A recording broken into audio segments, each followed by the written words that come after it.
Who's early? Good afternoon, guys. I'm early. 5 minutes early. See? How's everybody doing? Hi, Irene. Irene Quobodox. Quobodo. Quobodo. Quobodo. Hey, Mendel. Hey, Dell. Oh, we have Mendel, Dell. We have some unique names in here. Hi, Juicy Lucy. I always want to call you Juicy Jewel or something. I don't know. Um, how's everybody doing? Whoa, what happened over here? I figured I'd do a part 2. I kind of felt bad yesterday how I ended. I was just like all kind of out of it, but I almost came back again like last night late to do the part 2, but I was like, oh, I'll just wait. Hey, Nanya. Hey, Nicole. Hey, Stay Happy. I'll try. Laura. Hey, Cold Gamer. Finest Jewels. We got Dandy Lioness. I'm an angel. I'm the angel. I'm the angel. Thank you. Hey, Vandal Vlogs. The one and only Finest Jewels. Anyway, Sarah Silver. Hey, Jason Lee. Fraser. Tammy Clip. So, how's everybody doing? Ray Jr., Chrissy Doll. Bendover's back. I like saying that one. Hey, Teresa. She's good. Oh, she's good. Thanks for asking. She's giving my mom like a hard time about going to the doctor. She's like, because like she has to do like a wellness check for her to still get her medicine and stuff, and she hates going. So I'm hearing them down there. Like she's like, I don't want to go. My mom's like, well, then you can't get your medicine. You have to go like to get your medicine. And she's like being like a little kid, because when they have dementia, it's almost like they regress back to like almost like the mentality of like a little kid. I'm sure most of you guys are familiar with that. It's like they have like they're like a little kid basically. So it's like she's like whining about doing it. Like, no, I don't want to. Oh, thanks, Christina. I am. I feel a lot better today than yesterday. Yesterday I was just, I don't know, in a kind of funk. Hey Delbert Bobby. Hey Faye. Hey Faye. Christina. Oh, it's good seeing you and your girl. Oh, thanks, Christina. I know it's kind of hard.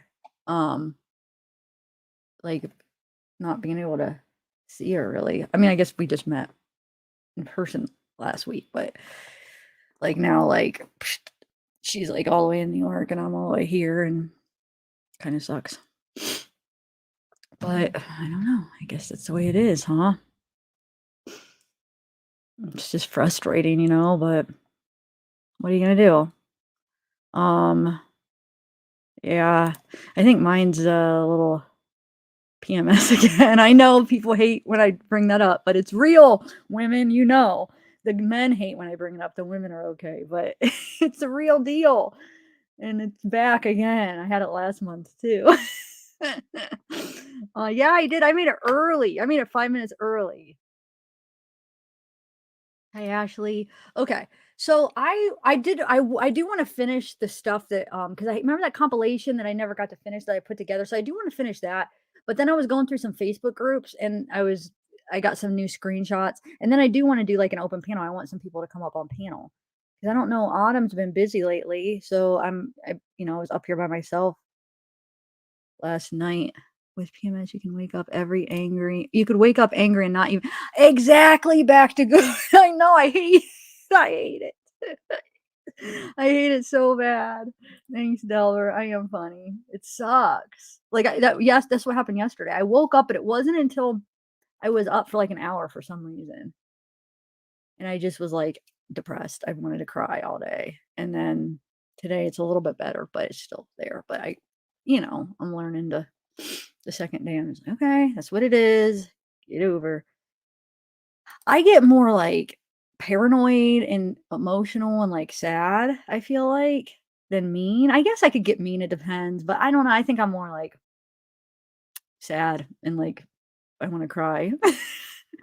And like I'm paranoid about everything. Like I worry about everything and I'm like, oh, like I'm an overthinker anyway, but it's like I'm making up these things in my head that probably don't even exist. And it's just I hate it.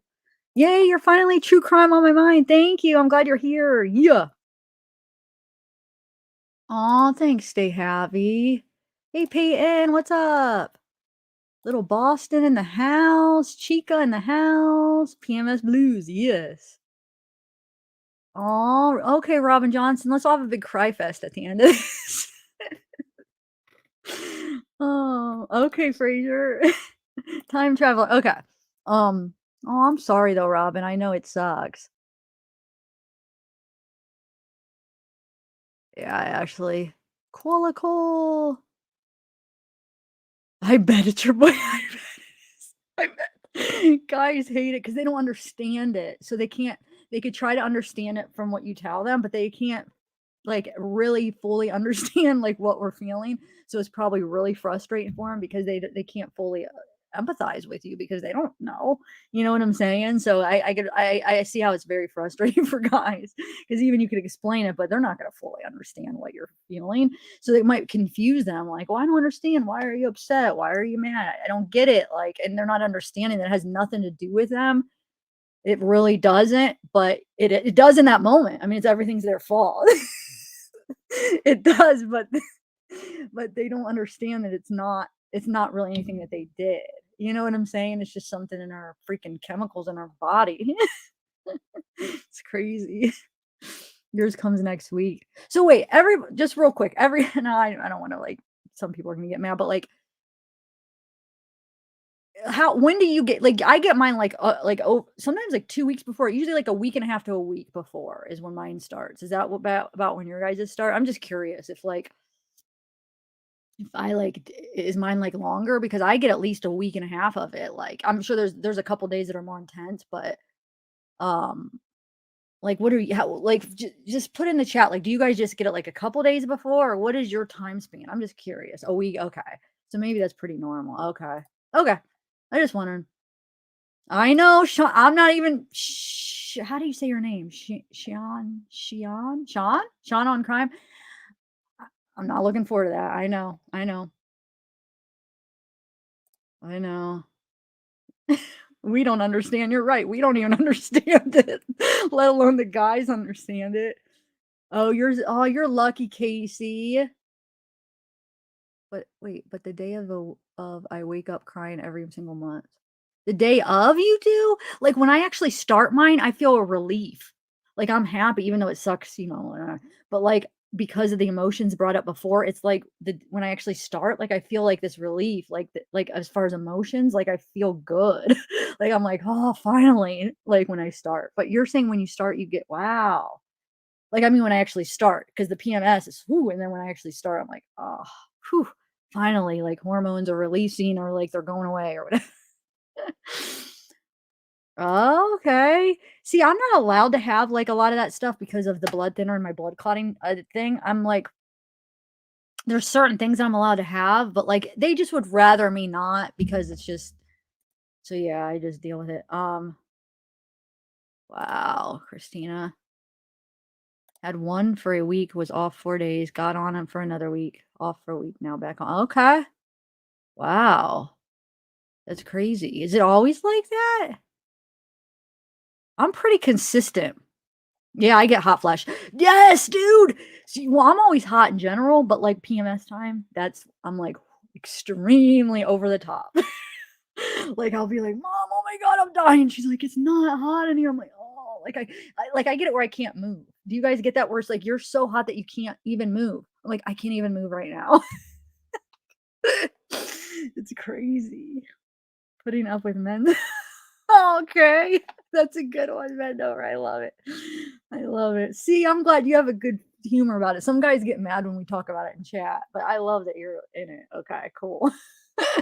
You get the humor. We like it's fun to laugh about it. It makes you feel better. I'm already feeling better. Hey, Kayla. Hey, Traeger mom. Unknown. Yeah, me too. I'm about like 28 days. Like I'm like very right on.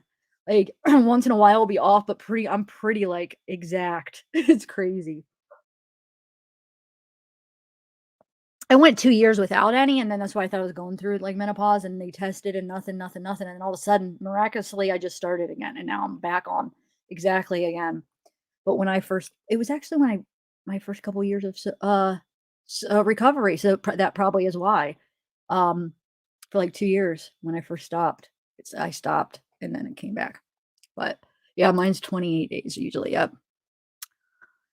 Anyway, wow, okay. I think I'm gonna start. I think I'm gonna. I don't know. I feel like I'm gonna start early. Now I'm 41 now though. Oh wow, why was I thinking I wasn't that old yet?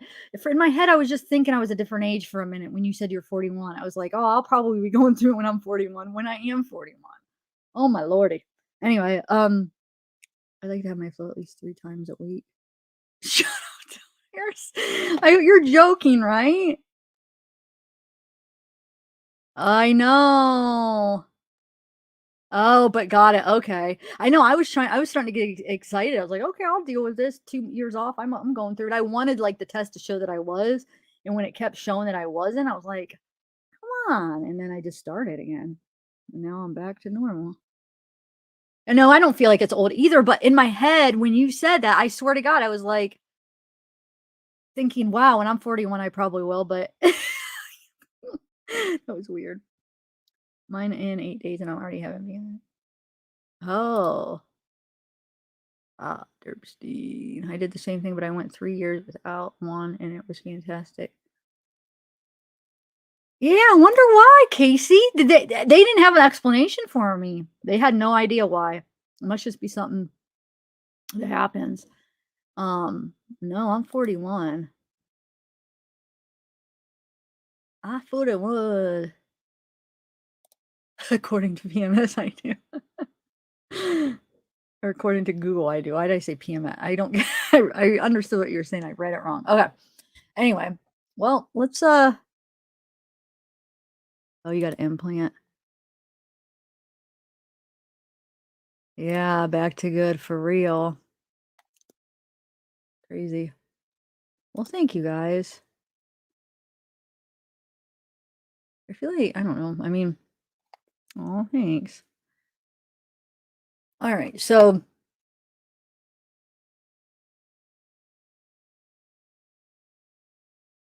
okay. Hey, Princess Megan, Elsa. Wait. Hey, Zav, love your girl. This is my new name I had. I am free to be me. Oh, okay. So now you're for the record, your honor. Wait. Yeah, for the record, your honor. Okay. Changed your name up. I'm 40, you look young, a lot younger than me. Aw, I bet not though. Well, thank you guys. Hey, Kasha Gems. Um, all right, so I don't know about 18. That must be the lights or something. I definitely don't look 18. Um, I am told like in person where people think that I look young, but I mean not 18. I think it's more like because I look like a little kid or something. Man, I don't know. I don't know, but I feel like I'm getting wrinkles. Like, well, I can't tell because my screen's flashing, so I can't even see the camera. But look over here. Like I got, man, I got wrinkles here. I mean, I got I mean, like right here. I think from smiling. I mean, aging, but um, yes, it does. It does. It helps. See, look, see that? Yeah, I got him. I'm old. If you go, I don't know. I feel weird doing that. Like, I'm sure this is like. I feel like this is the first wrinkles people get, right there, and then I feel like I got a few like right here from I think from like smoking for like 20 years. I smoked for a long time. You know how like smokers because you're constantly going like that. Um. Anyway, I do though, Ashley. I mean, I do. I mean, I'm not. I'm not trying to like make something I don't. I really do.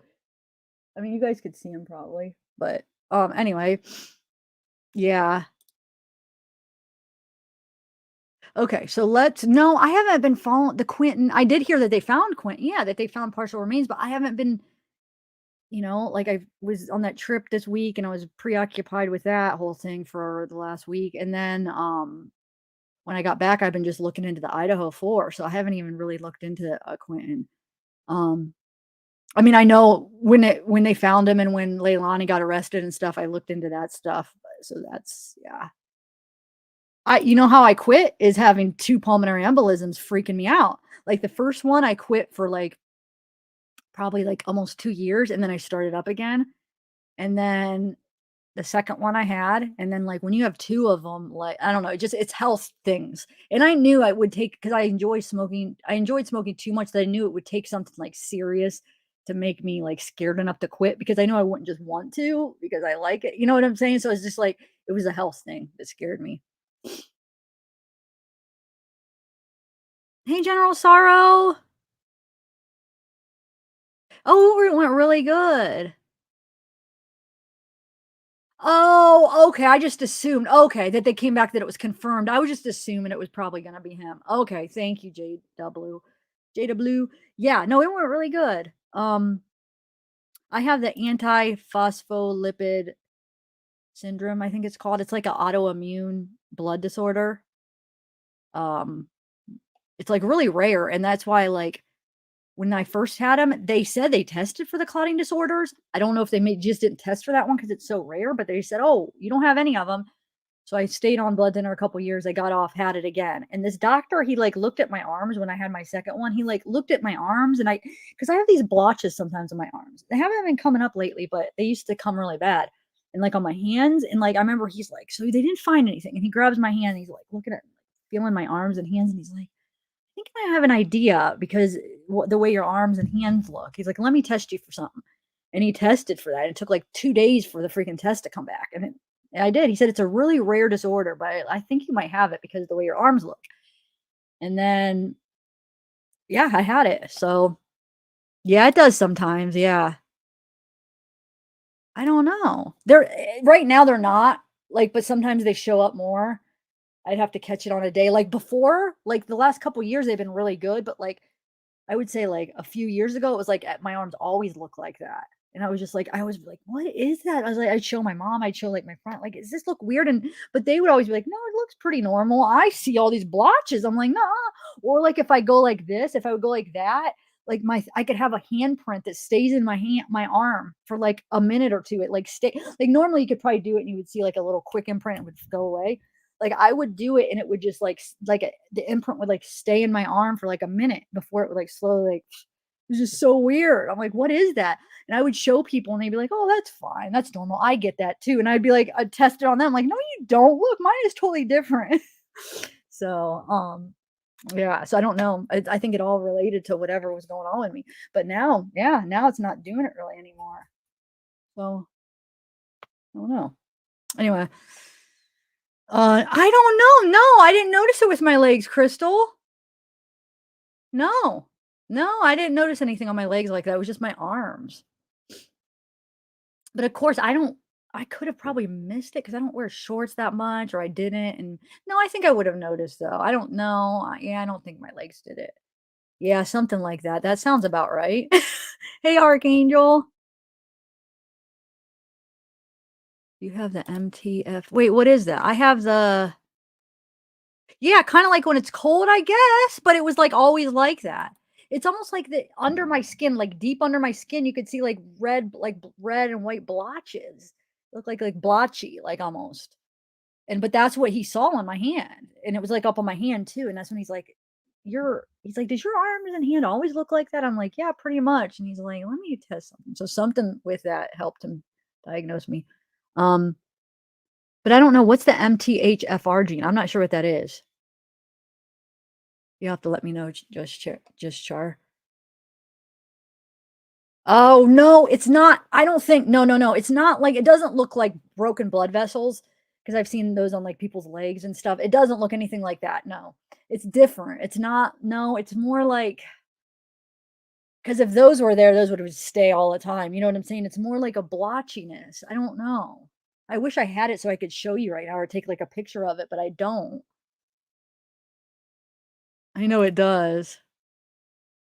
I know, it seems like that's the thing. It seems like when you have one autoimmune disease, you're more prone to have, like, more than one. Have you noticed that? Like, when people, like, have, like, "Oh, I have lupus," but they also have, um, that one I know they also have, like, other things. Like, a lot of times they'll have, like, a bunch of different ones. It's like they come in, like, pairs or something. Is it? You better get you're at maybe ask the doctor. I don't know. Maybe it could be normal depending, but, like, because of my blood clots made him think that there's something. I don't know.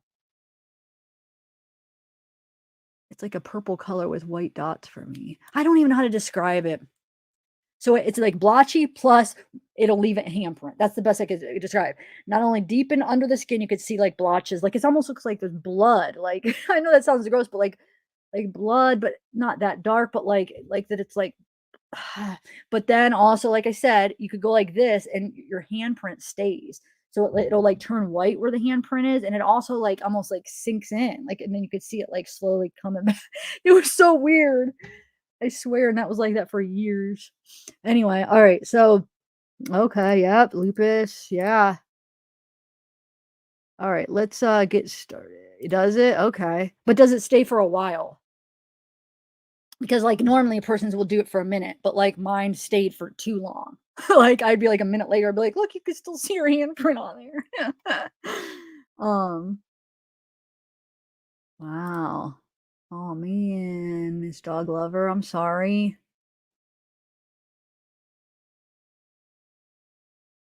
What's PPMD?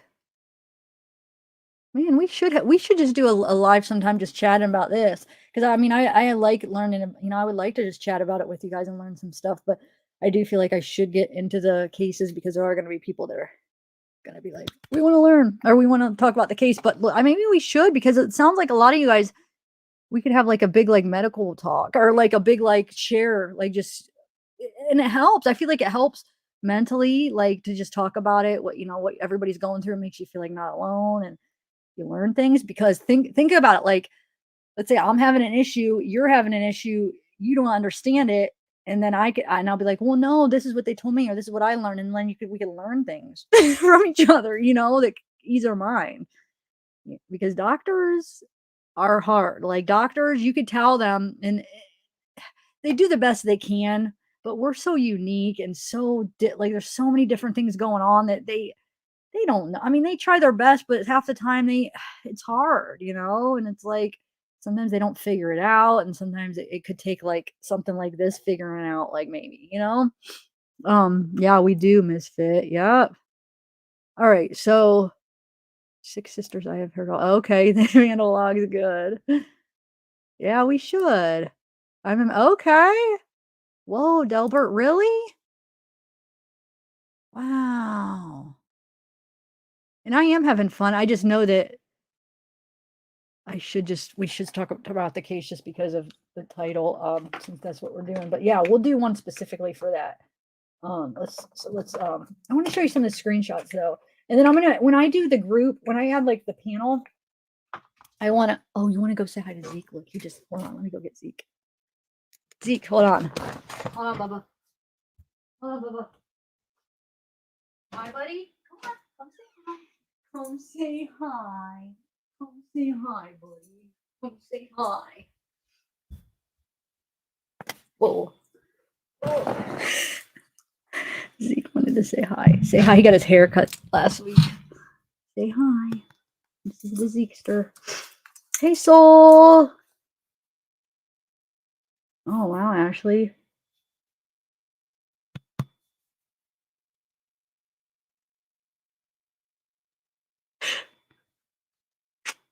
Mwah. Sweet fur baby. Isn't he adorable? My Zekester. Okay, you want to go down? His little pawsters. His little white paws. His little white paws.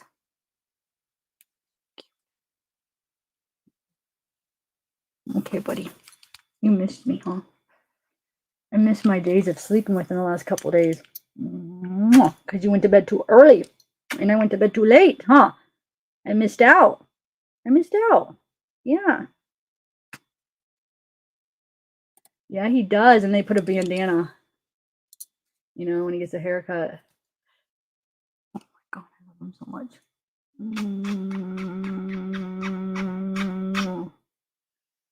Anyway, wait, who's being rude? Yeah, I knew there was always some people I know. That's why I was like, we better get on. But yeah, you know what, though? It's okay. We're having fun. We'll get to the case. Oh, I love them. I'll try to do timestamps. Look at that face. How can anybody be mad at that face? Okay, he is. Oh yeah, Chris, ask. Go ahead. Definitely. Let me hear. I have to look into I haven't looked into if anything was going on with Kylie.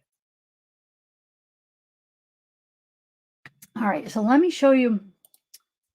I know he's the best. Hey, J9 Wheels. So did anybody make out about the Google um statistics of like people looking up the Google stuff? I mean, what do you guys make out of that? Do you think there's something to that? Like, okay, so for that to have something to do with something, that would mean that the person that was involved, the person that did this, would have been the one looking it up, or the group of people. Because I mean, what else would that mean?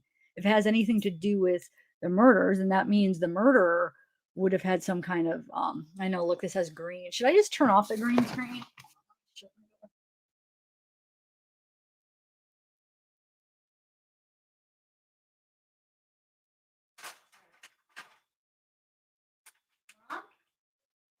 Get my list then.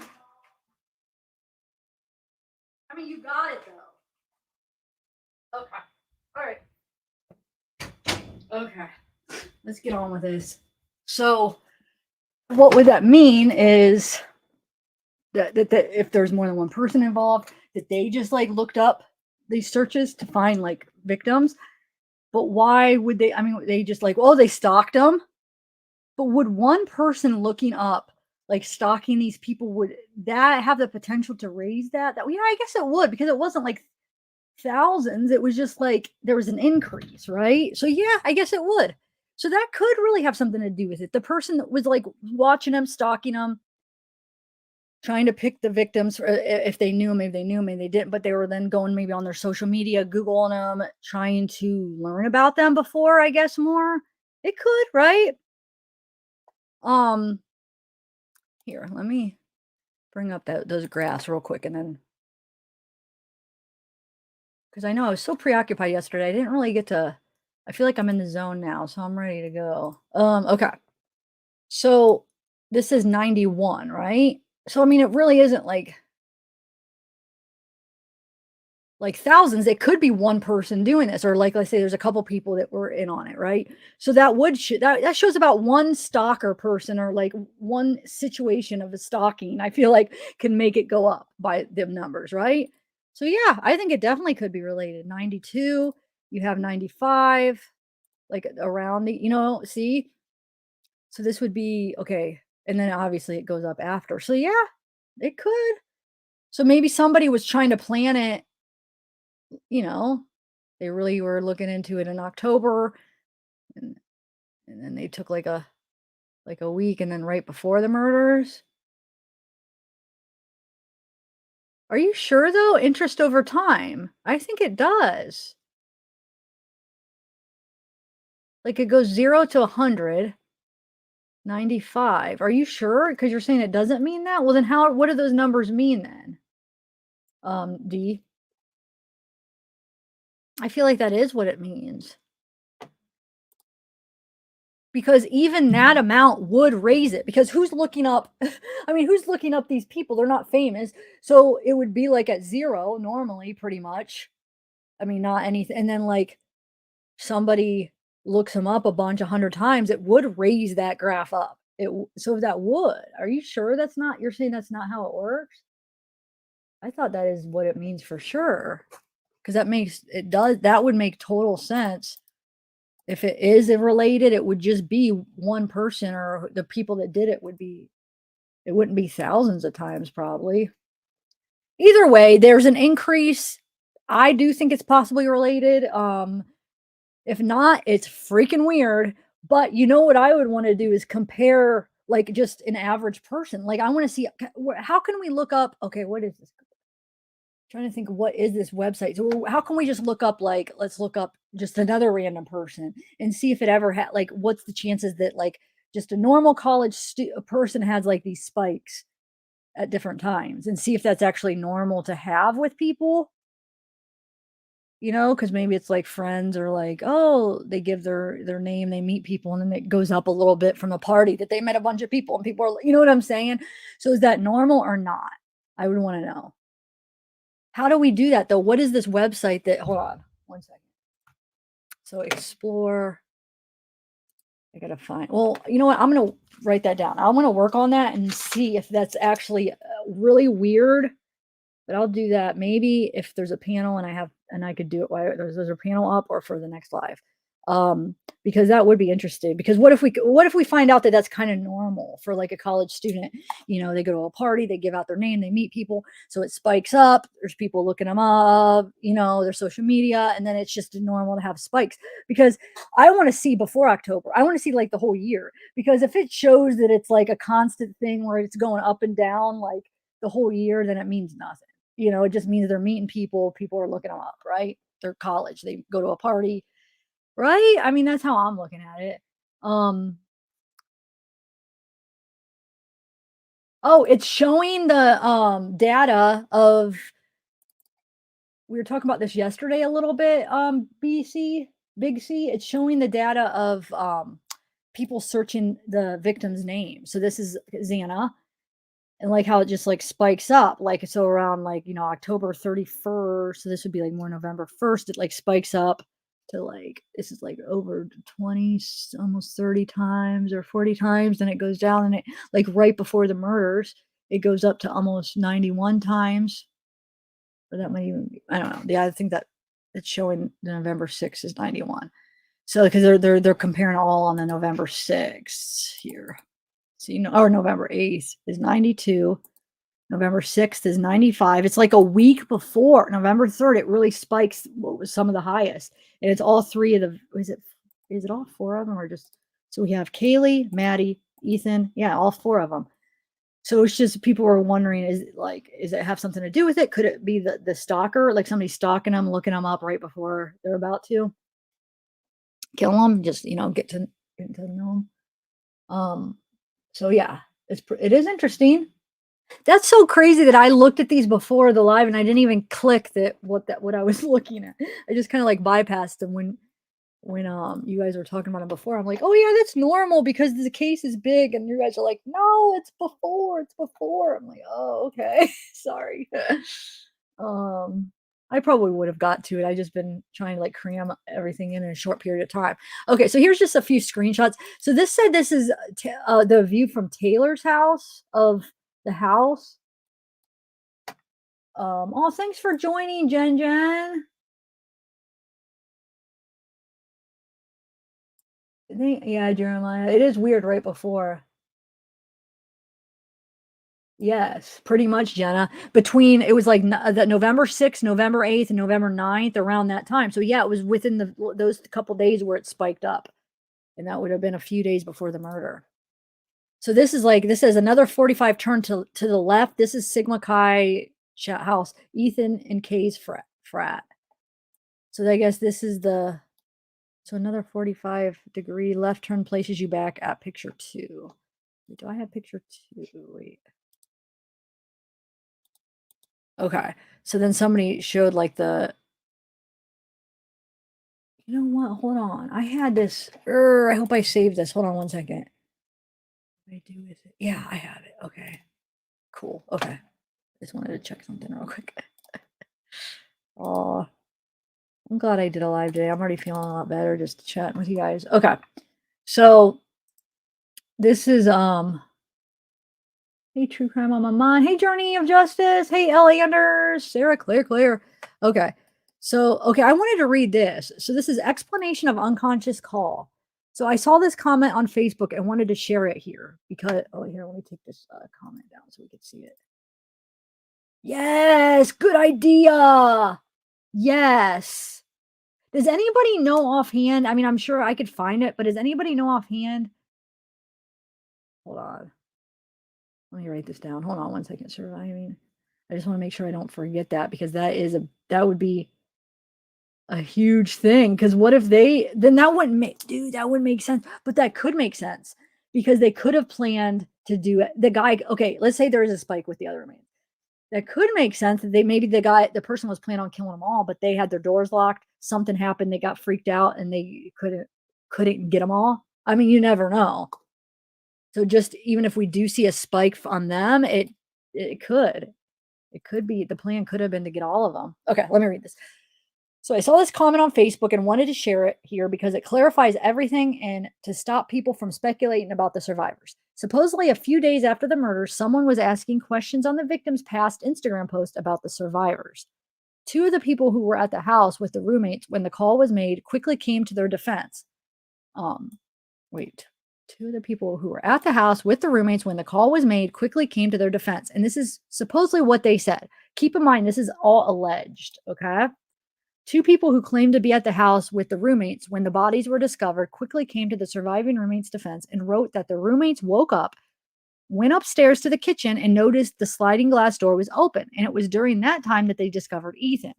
They didn't want to wait, they didn't say where he was found on that floor, but that it was so horrific that both girls went into shock and ran out of the house. One of the roommates fainted, and the other was beyond hysterical and not making any sense. Their frantic actions while coming out of the house caught the attention of people walking past. The people responding on the victim's Instagram claimed to be two of those people. Okay. They implied that the roommate who fainted had already dialed 911, but was so distraught that she fainted before she could give any info that the dispatcher could understand. The only info that the bystander who picked up the roommate's phone could give the 911 dispatcher was just saw her friend run out of the house and faint. That's where are we at?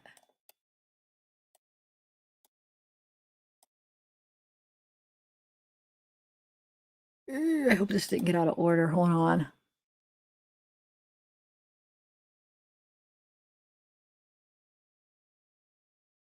Hold on. Sometimes just get it out of order. Where are we at? Okay, the only info. Well, I guess I can't find the next one, but let's just continue here. So it looks like they cut it off.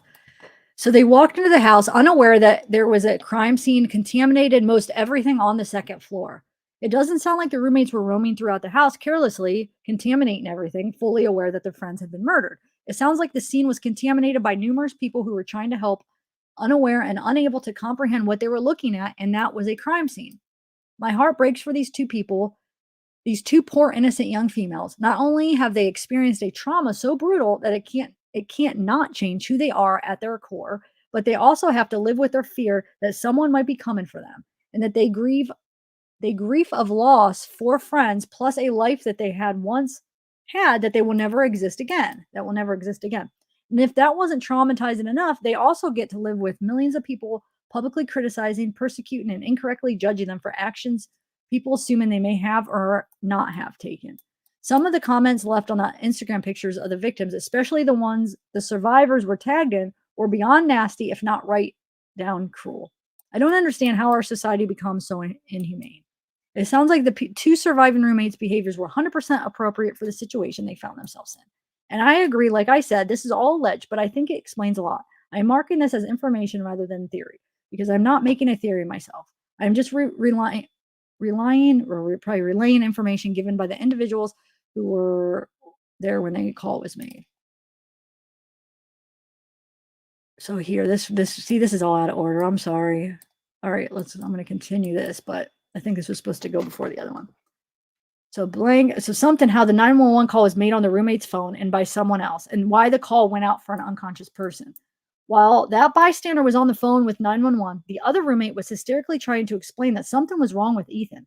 By this point, several more people had stopped to see what was happening, and one or two of them went in the house to see if they could help. There were multiple people in the yard at the time, and those people began contacting their friends that someone in the house was badly hurt. Someone called Ethan's brother Hunter to tell him something was wrong with his brother because he lived close to the house. And someone called one of the other victims' boyfriend, as he was also Ethan's best friend. They didn't go into detail on if either of those boys had arrived before the paramedics did, but it did kind of sound like they did. Okay. They didn't go into detail on what kind of injuries Ethan suffered. They also didn't say if anyone went to check on the other roommates before the paramedics arrived, but it somewhat implied that someone had.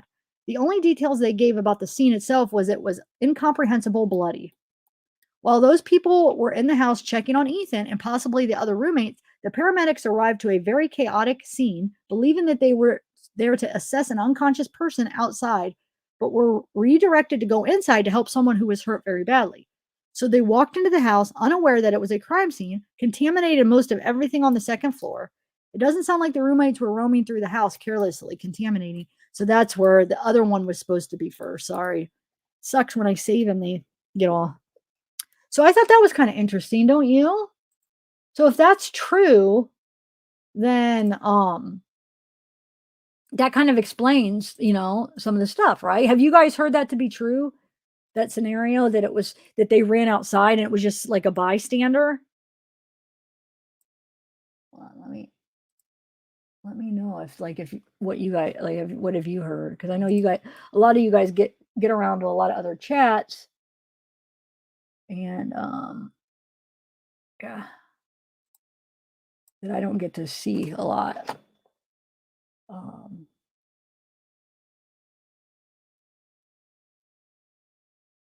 Are you sure, Sleuthy, though? Because I mean, did they really say this is the first time seeing any of this?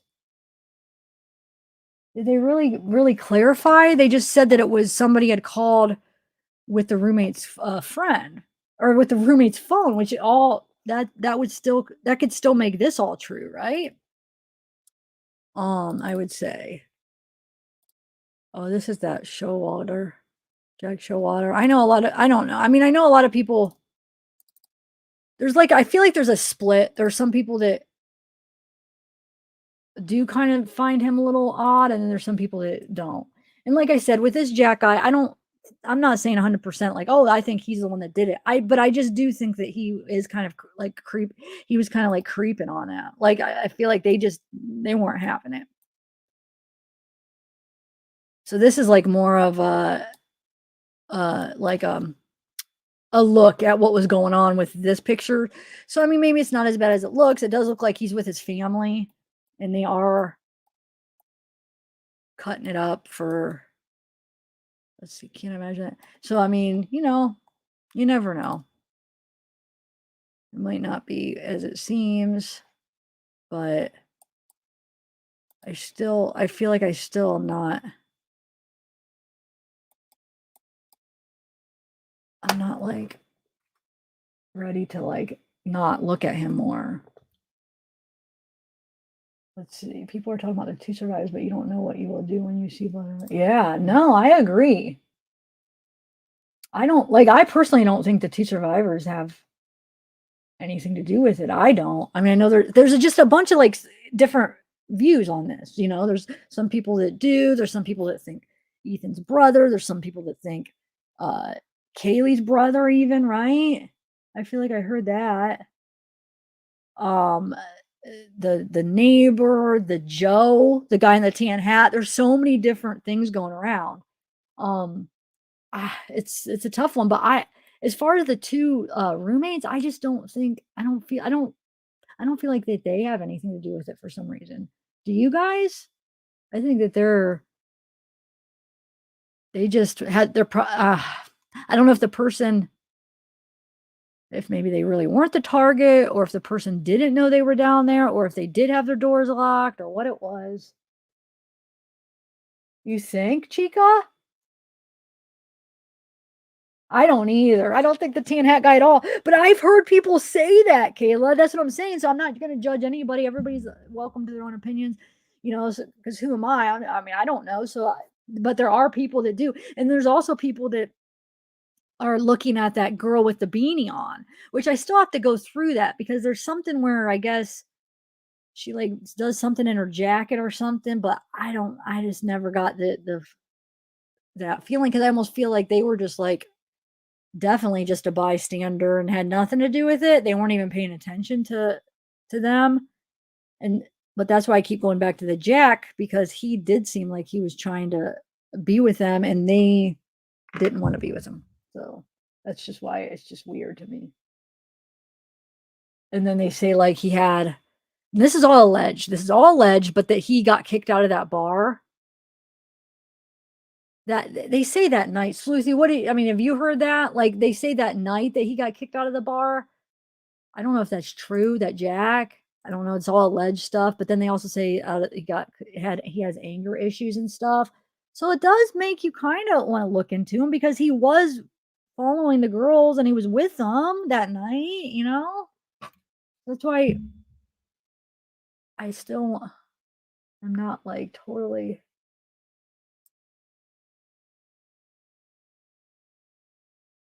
Yeah, I do think that. But then did he get if he has anger issues and they ditched him, did that and we know I'm sure he has those kind of knives because he's a hunter and there's knives in those pictures. So it just makes you wonder. Like he probably definitely has a knife like that.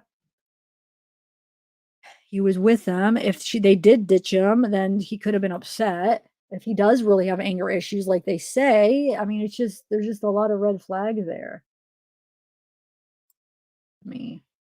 But please, like, if those of you that, hopefully everybody's open-minded enough that even if you disagree, I mean, that we could just still talk about it, and you don't judge me for it. Yeah, but has anybody seen oh, yeah, I guess the cops did talk to him, so they would have looked at all that to see if he had cuts and stuff. But if they were sleeping, I know some of them did have defensive wounds. But, I mean, if he was really good with that knife, which you've seen, like, this was in 2015. So this was 7 years ago, and he was already look, he's got one of those knives here, a knife here. He was already pretty experienced with that knife. Like, he might not have. He might I mean, who knows? And hopefully the cops did actually talk to him in person so they would get a good chance to look at his hands and see if he has any cuts. I would hope, right? You would hope they would do that? I mean, I hope. If they did and he didn't have any, I guess you would expect the person to have some kind of cuts, at least something on him like Ethan probably fighting him. I mean, Ethan was a big guy, you know, and then they said a couple of them had defensive wounds. So, oh, okay. So let me see what else did I highlighted here. So this was somebody, a criminal behavior expert. Okay, it said that the murderer ruthlessly slaughtered 4 okay. So they're saying that he's is likely a younger man and a first-time killer. Famed former FBI profiler Jim Clemente said. Clemente, a criminal behavior expert and former New York State prosecutor, believes the person who killed Kaylee, Ethan, Xana, and Madison is likely knew at least likely knew at least one of the victims. This is an extreme I can't talk. An extreme Oh my god, can I not say that word? Extremely risky crime for the offender, unless he knows one or more of the victims or he's been stalking one of them, he told the Post on Wednesday. Going into an occupied dwelling with 6 young adults, any of whom could have a knife or a gun or a cell phone to call the police, is extremely risky unless you know the circumstances inside. That's a big problem, he said, because potential suspects and witnesses are now gone. Still, locals should be on the lookout for people who stopped coming to work following the murders or changed their behavior drastically, he said. Somebody in this community knows him, he insisted. The former FBI profiler feels certain the killer is a man and pointed out that they must be comfortable with blood to be able to fatally stab 4 people in quick succession and might be a hunter or work as a butcher. He doesn't mind the wet work of getting his hands dirty, and his profession will probably say the same thing, he said. I don't think he's experienced. He's the experienced killer. I don't think this guy's done this before, Clemente said, adding the stabber may have been motivated by revenge or rejection. Rejection. That's why I think he got rejected. That guy at the freaking truck, or some kind of insult. Pt.2, a security consultant and former FBI agent, agrees with Clemente. I feel the subject may be a young, unsophisticated person because the crime scene was apparently massive. He told the Post, going into occupied home where there were 6 people in different rooms in the middle of the night is pretty dangerous. Clemente said he believes it was targeted attack, but the killer may not have known which room exactly the person was going to be in.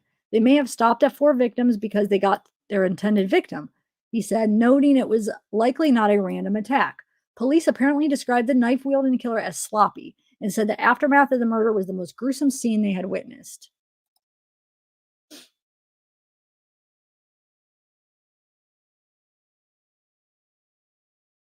Oh, yeah. Dwayne, I've wondered about a cook at Greek that didn't like the wait staff. Huh. But it does make sense if he was the babysitter for the girls. Yeah. What? Yeah, they're probably I would yeah, I believe that.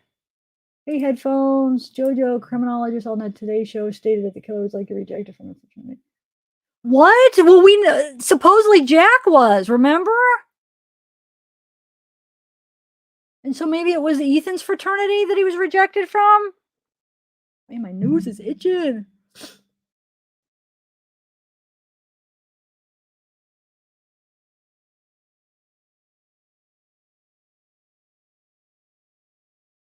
Wow. 100% of knives I scan, whatever. Yeah, I never thought about using them to take. Yeah. Huh. I don't know. I mean, do you guys think? Lucy, when I do open panel in a little bit, you should come up. I don't know where Autumn's been.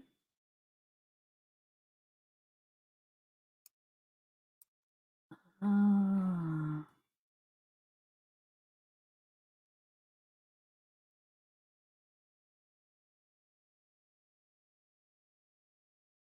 Oh, she's a little napper right now. She's napping. Okay, so let me read this. So include Sketchy Jack. I legit felt bad for him watching the video. It plays out so predictably. Textbook drunk, attractive girls at the end of the night, trying to indirectly ditch the odd dorky guy that's lingering, trying to insinuate himself into inclusion somehow, thinking this is his chance with one of them. They fiddle with their phones and maintain their backs to him after getting their food, then quickly walk away while he's not looking. His reaction was right in line as well. He realizes they're clearly ditching him, as Joe points out to him. He tries to save face, throwing up his hands and shaking his head like, those darn girls, oh well, and does the wave to no one, trying to seem like he's equally involved in them parting ways instead of looking like the dorky loser in front of the cool guys. He immediately storms off to the right, but he could easily have circled back and followed them. There's no stronger emotion than rejection, exclusion. Add embarrassment to that trigger, and it's the perfect storm. He'd been kicked out of his frat, which would be rejection, exclusion, and embarrassment. Then earlier, he was supposedly kicked out of the bar, nightclub they were at. Then to top it off, the hot popular girls just openly ditched him in front of the other guys. Angry loners get downright stabby. Oh wow. But this is how I saw it too. Like I believe that. Like I feel like there's a good possibility. So I don't know, there's just some pictures. I like to keep the faces out there. Oh, I can't even imagine what. Oh, this was somebody took some screenshots. This is another video live stream. So it says this light was not working the night of the crime, I guess. Did you guys hear that? And then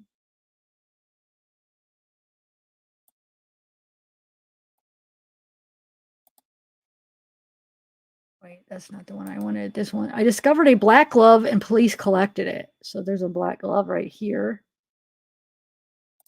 Right here. I don't know. And then law enforcement officials now say they are withholding details in an effort to catch the killer. They say that they're not releasing a profile of the suspect because it could lead to more fear and suspicion in a college town, as students at the University of Idaho are already looking to stay home or take online classes while the case remains unsolved. Aaron Snell, the communications director for the Idaho State Police, said the rampant speculation about the murders does a disservice to the families and to the community because it puts out additional information that hasn't been vetted. Ultimately, detectives on scene have the information, he told Fox News Digital over the weekend, adding that people are working this case from all three agencies. They're the best and the brightest, and they have the most up-to-date resources. So it kind of just shows the floors. So I know I don't know. I do think she's just filming her on this, but some people think, see, it says Kaylee holds up her phone up high and takes a selfie. So some people think she's taking a selfie to include him in there. But I just don't think she would need to be all sneaky about it. She could just take a picture of him if she wanted. You know what I'm saying? Like, I don't see what that would do. I don't know. I can't explain like my thoughts on this. So even though I am suspicious of him, I just don't see what her getting a picture of him secretly would accomplish because I don't know. I mean, I know what the thought process on it, but I'm having trouble explaining what I mean by it, like why I think that that would be not. But yeah, so some people do think that, and then here's some more. Kaylee, she paid Maddie November 2nd.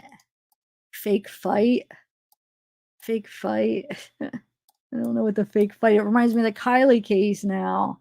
Well, actually, yeah, Halloween.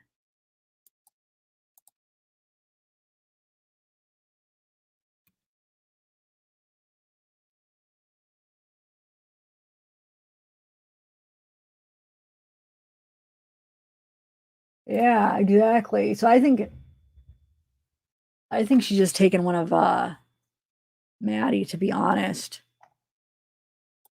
There. So this is just showing the sororities and fraternities, right? And then this one is disciplinary, probation, health, and safety for Alpha Phi. Okay. Hey, all saying. So coroner Kathy would not provide any further details, she noted. However, that earlier media reports stating all victims had been murdered in their beds were not accurate. Well, we know that because we heard that Ethan wasn't. So maybe that's probably what that's about because the rumor or the hearsay is that Ethan was that way, like out in the hall or whatever. Like he wasn't in his bed. So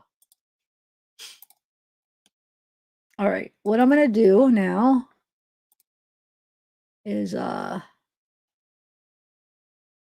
gonna put up the link if people want to join the panel, and then like we're on panel, I could slowly like play the compilation and we could chat about it with the panel, and then also maybe go through some of the groups and stuff and Twitter and just even like go through as we're chatting. I could play like some of the TikToks. I don't know, just to have some visuals and see if anybody catches anything.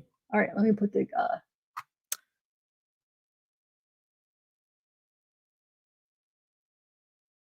um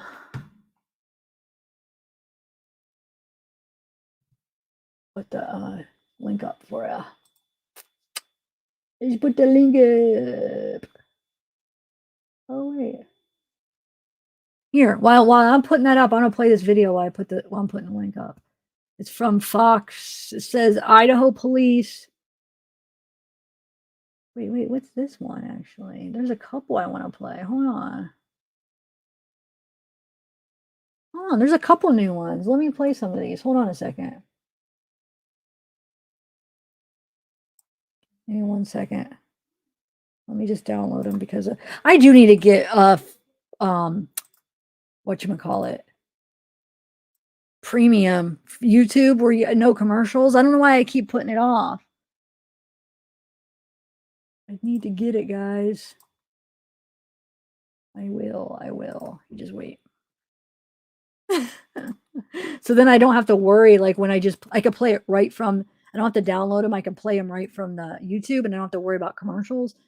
And the only reason I'm worried about commercials is because like music in them, I don't know if it could possibly be copyrighted or otherwise. I mean, I'm not big deal if there's a commercial, right? But like there's music in them, and then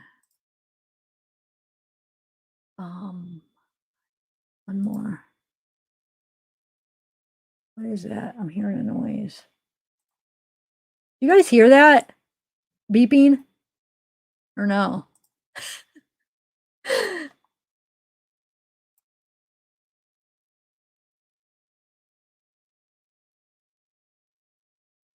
Like a father latest in Idaho. All right, hold on 1 second.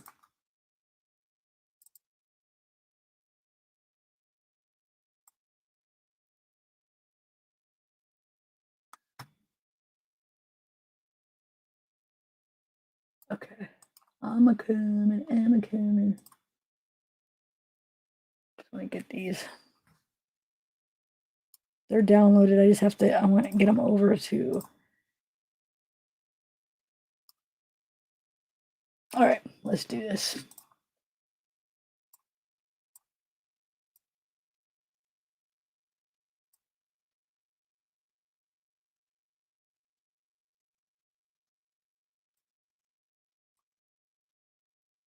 Have a person of interest? Y'all may not have a suspect, but is there a person of interest in this case right now? So again, we want to provide as much information as possible, and I think we've been very consistent, and we have said that we do not have a suspect and we do not have a person of interest at this time. We are building, again, as you mentioned before, building a profile, we're building a picture, we're trying to put all the pieces together, and when the time comes, we will most definitely put that information out. Investigators remain tight-lipped as they're still on the hunt for a suspect. Today marks 2 weeks since 4 University of Idaho students were brutally stabbed to death inside their home. Former FBI investigator Bill Daly joins us now. Good morning, Bill. First off the top here, there's been a lot of pressure put on this idea of targeted, what that means and how they might know it. Why do you think it is that they believe someone was targeted, and why they're not telling us how they know that? Well, first of all, you have to realize there is the killer loose out there. Yeah. So the more information they provide, which by the way, I think they've handled it very well to this point, is that when they need the public's help, they'll reach out. But in the meantime, you don't need to either get people's concerns further out there in the community or signal something to a killer. But I think some of the things surrounding this horrendous incident, the fact that there were 2 people who were sleeping downstairs who were unharmed. And it does seem to be something that someone would have either had to know the inside of the home, know their routine.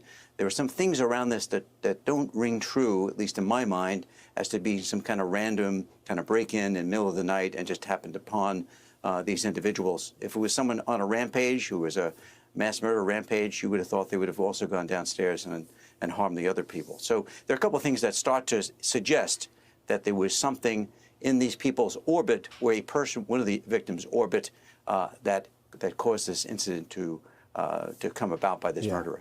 I think a lot of us sit here and it feels like we're looking at this going, man, they don't have much here. They're not naming a suspect. They're not sending us in a direction of having faith in this getting solved soon. One thing I want to point out is they did come out and say, listen, these murders that happened in other states, one of them specifically in Oregon that was a stabbing, we don't believe there's a connection there. Is the simple fact that they can rule that out, is that evidence that maybe they do have more than what we know? Well, I think it's perhaps comforting, to know that they've ruled it out, that there isn't someone kind of loose in the Northwest area who's committing these crimes. And I do think that there's some things here that by not hearing certain things from the police, I think they have a lot more than we were aware of. We know that they've actually had literally hundreds of interviews conducted and simply hundreds of pieces of forensic evidence collected. It is, Joey, kind of like an onion here. They're kind of peeling it back. It's not one of these crimes that initially kind of reveals itself. In many cases, within a few days, you find out it was someone closely associated with the victims who may be responsible, a family member or something else. In this case, it's kind of looking further out. And as I talk about those orbits, it's someone further out, perhaps in their orbit, who might be responsible for this. And also, we talk about forensic evidence, and a lot of people have asked, well, by this point, wouldn't they have back fingerprints? They would have back DNA. My point is that, fingerprints or DNA are only good as something you have to compare it to. So, for instance, you, Joey, and myself, our fingerprints are our file. If we commit something, they'll know who we are. But if you've never been fingerprinted or you don't have your DNA in a database, it's great after the fact when you find a suspect to perhaps put the suspect at the scene, but not necessarily something that is an aha moment. Well, thank you so much for your expertise. There are so many more questions than answered. I appreciate the fact. Okay. Hold on, students. So, Sleuthie, is that whole video? I'm gonna play that little clip that you sent me. Do you think it's worth watching the whole video, though? Let's play the clip real quick of the coroner talking about them. Hold on. Video. Thanks for sending that. Yeah. It was late at night or early in the morning, so it seems likely that maybe they were sleeping. Were they found in separate areas of the house? That hasn't been disclosed yet. Thank you, Stacy, for the super chat. Can you tell me, when you say that they might have been sleeping, were they found in beds? Yes. And so can you tell me if there were multiple stab wounds? Okay, so that might be worth finding. I don't know if I watched the whole. I've watched a couple of interviews with her, but why don't I remember? Wonder if that's in my compilation. Maybe it is, but I don't remember watching this one. One more. I want to play this one. Just two more little quick clips, and then while I'm adding the. Just minutes ago, we received an updated timeline detailing the hours before their deaths. New tonight, Moscow police releasing new information on the mass murder of 4 University of Idaho students. Moscow police shared a new timeline for the night the students were attacked. Detectives now say the surviving roommates arrived home just after 1 a.m. 45 minutes later, victims Ethan Chapin and Xana Kernodle arrived at the home on Kings Road. And now, thanks to new digital evidence collected by investigators, we now know that Kaylee Gonzalez and Madison Mogan arrived separately at 1:56 a.m. Moscow police say community members have uploaded over 488 digital media submissions to help in the investigation. They're encouraging the public to continue sending them anything that might help. Police now say they've also collected 113 pieces of physical evidence. All of them have been sent to Idaho State Police's crime lab for processing. Moscow police also clarifying tonight there does not appear to be a connection between the murders of 4 U of I students and 2 other stabbings from across the Pacific Northwest. Those incidents include a 1999 double stabbing in Pullman and a 2021 double stabbing in Salem, Oregon. In the meantime, law enforcement still asking the public for any tips or clues that might lead to a break in the case for them. Their tip line is at 208-883-7180. Take a look at your screen right there. That number is there. You can also send an email to the address that is located at the bottom of your screen. So wait, why did they say that they arrived separately? They're talking about they just arrived separately than Xana and Ethan, right? Because why? I'm confused why she said that. Does that even need to be said? Because almost like the way she said it was like that she was saying that they arrived separately, but they came together. Kaylee and Maddie came home together, right? I'm confused why they said that. I'm missing something. And Delbert, what do you mean FBI is in the chat? I'm a little bit confused. What, who? Who's the FBI that's in chat? Oh, thanks. So Lucy, I'll play. So it's just a minute long. Well, let me send this to me so I can bring it up on my computer. All right. Let me see. I'm just confused why they said it like that. Get separate. Yeah, that's what I was thinking. But like, does that really need to be said? I mean, we know that they were right. Like it was different times. It wasn't even like they were coming from the same place. I feel like somebody that's not familiar with this case would have been confused by that statement because it would sound like that they arrived separately the way they worded that, right? Like I would have been if I didn't know it. I would have thought that they were saying that Maddie and Kaylee arrived separately from each other. So it's weird how they like had to point that out. All right. While I'm waiting, I'm going to play one more and then anybody wants to come up on panel. Good evening, America, and welcome to this special edition of Cross Country on location in Moscow, Idaho. Oh, okay. Tonight we remember Ethan, Maybe Xana, Kaylee, and Maddie. Life just getting started, cut short by a still unnamed criminal. It's been about 2 weeks since the University of Idaho students were stabbed to death in their beds while they slept in that home right behind me. This gruesome attack has shattered peace of mind here in Moscow. In a town that never used to lock their doors, locksmiths are now being flooded with calls. College students are now considering online classes. And while rumors are swirling here, everyone is in agreement on one thing: justice must be served. We have walked this crime scene, followed the timeline of this case, and asked investigators to answer some of the many unanswered questions about this brutal crime. You'll hear from those experts later this hour. But to begin, joining me again tonight, Steve Gonzalez, father of Kaylee Gonzalez. Sir, thank you so much for joining me tonight. We continue to grieve with you and your family, and we're hoping to get answers for you. Sir, when was the last time you talked with law enforcement about the case? Well, we just had a vacation. Law enforcement told me that they were going to drop off a little bit and not to expect the same type of communication that I had gotten before. They passed it on to another person. So basically, long story short, it was Wednesday, 5 p.m. was the last time that they reached out to me. So, yeah, that's rough. Sir, what are they telling you? They're kind of just telling me that they can't tell me much, which is frustrating to me because I've been very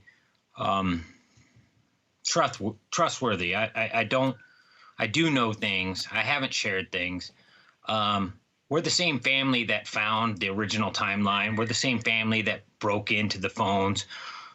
We tried everything in our ability to try to get into this system because a court order is not the fastest thing. So we broke in and we did what we did. We know that we have some family passwords that we all share. So we broke in and we helped them. So it's hard for me to give up as a father my protective ability to other men. Sir, they have shared with us that it was a targeted attack. Can you give us any information about that? Have they told you who the target was or given you more insight than they have the public? I don't want to talk bad about them because these are some hardworking individuals, and I'm doomed without them. We're all doomed without them. This defund police is just a terrible idea. The fact that we're finding out that there's more than just my daughter and these children that have suffered, it's terrible to think that we can defund these guys. It's an absolute atrocity. That's not something that is it's political. It's not political. This is just facts, guys. We can't allow these people to just run free. So beyond that, they haven't shared a lot. We have some private detectives that have reached out to us and given us information. We take that with a grain of salt and we try to be careful. Just today, I reached out to the officers and said, hey, this guy's treated me with respect on the show. I'd like to share some things with him that I found out on my own, and they asked me to not do that. So we're holding our tongue. We're waiting patiently, but we're definitely concerned. Yeah. So, sir, I had the opportunity to speak with those same law enforcement officials today and was able to get some information out from them as well. We want to do everything that we can do to get you answers and to solicit more information for the timeline. But there's gaps in that timeline. Is there anything that you can share with us that may put people in that direction where they would feel willing to share about that timeline? I've heard a little bit of feedback on this that people are nervous about the timeline. I'm going to tell you guys that there's so much attention on this. If you can share your information, if you can post it, I mean, it's the internet. You can do these things anonymously. Go forward. You don't have, and for those people who are afraid, like maybe I was intoxicated or I'm underage, that's not what they care about, guys. They're not looking at that. That is not going to happen. So give your information, give out that picture, that image, that video, that selfie, whatever it is, give it out and know that there's zero chance that they're coming to you for, ruining your career or your anything along those lines. They're just looking for data right now. And you could be the key. You might be something that has been overlooked. So I just implore people to come forward, especially when you know you're even close to that timeline, because technology is the only thing that doesn't lie, really. It's just data. And then we can analyze it as a society and determine what it is, but it doesn't lie. It's just simply data. So it's better than an eyewitness. It's better than anything that we can produce. It's right up there with DNA. And I just implore you, sometimes even if you think that selfie has nothing in the background, maybe there's a car that should be there. That somebody said in their alibi, I parked right here next to this tree. And then there's that tree and there's not, your car's not there. Steve, we're going to put that number on the screen for people to call. Thank you. Give any information. Sir, thank you so much for coming on the program. Keep us posted on what's going on in this investigation. We'll continue to follow. Okay. Ah, yeah. I mean, I only stick to one though.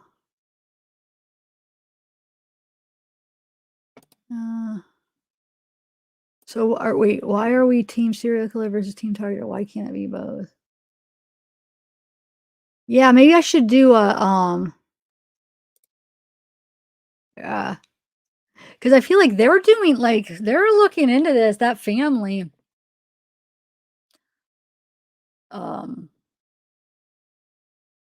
Wait a second.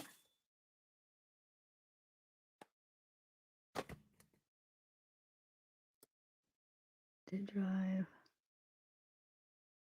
All right, so let me, I guess I'm gonna wait to go through the groups until maybe people come up on panel, but until then, I'm gonna play some more of that compilation that I have. Hold on one second.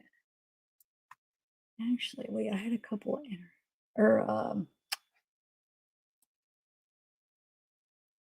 hold on a second.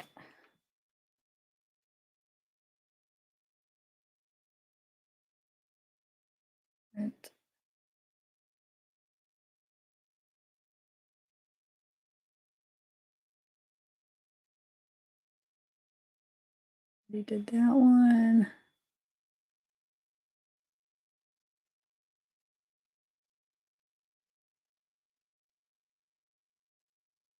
Okay. Let's see what this one is. Hold on. I just have some links that I wanted to share.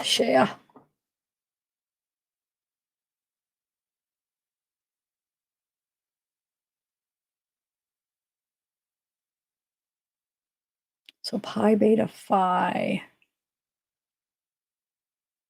What was the one that Ethan was a member of? What was his name? What was the name of that? Hold on.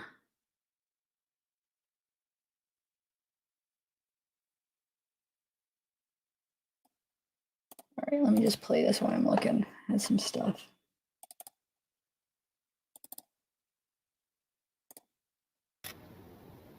Oh, some of this I played it. Some of this, the beginning shit. You want me to? Oh, Sig Chi. Okay, Sigma Chi. I know I need to write them all down. So when I look into them, I have them all written down. Sigma Chi. You're hungry? What are you gonna eat? The neighbor. Hey Ashley. Hey Brandon. Trina.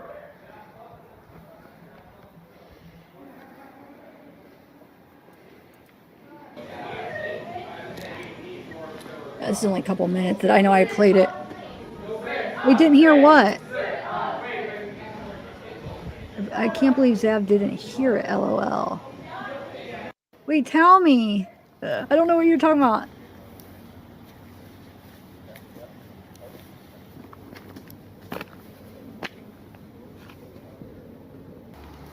It's across the way from the house. Wait, what scream though?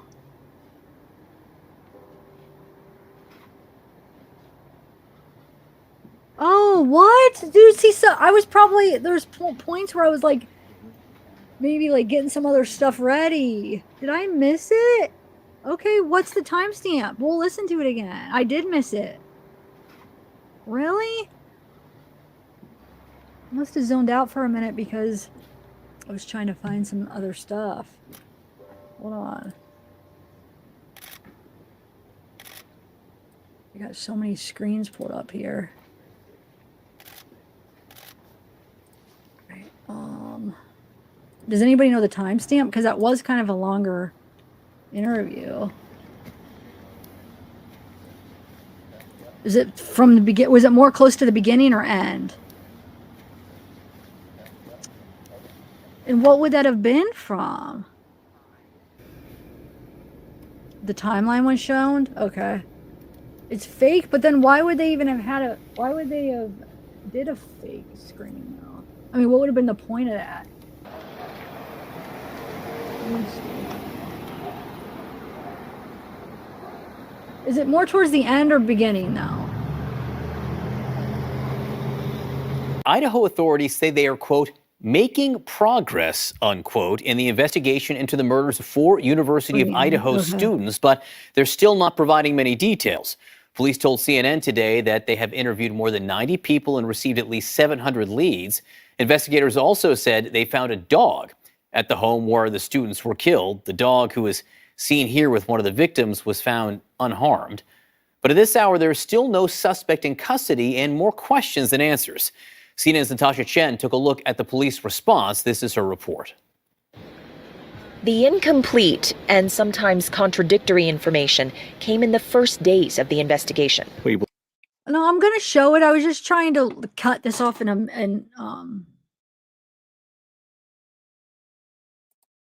hold on, let me show it, I guess. That timeline, because technology is the only thing that doesn't lie, really.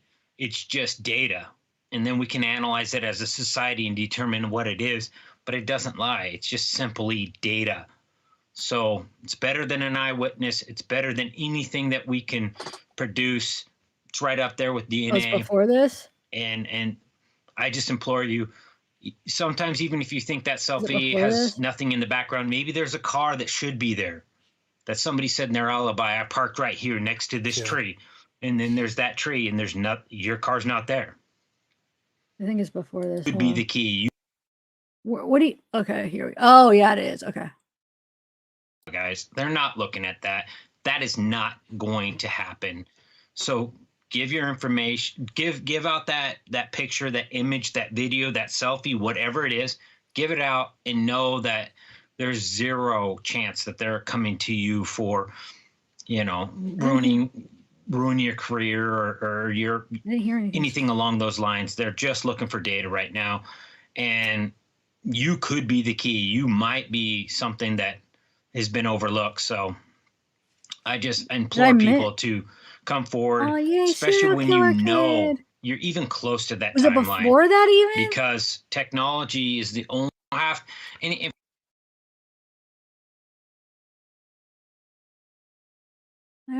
oh, here's it is again. Okay, they put it up a couple times. People in that direction where they would feel willing to share about that timeline. Okay. I've heard a little bit of feedback on this. It sounds like a kid almost having fun. So timeline.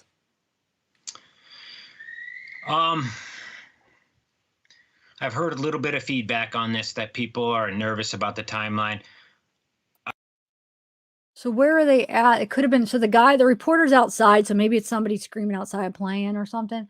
I know it looks like nighttime, or maybe there's a kid at his house or something.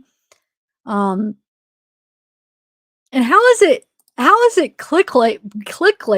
I can't talk. How is it clickbait when like that's not in my title or it's not the main point? Somebody just tell me to play it.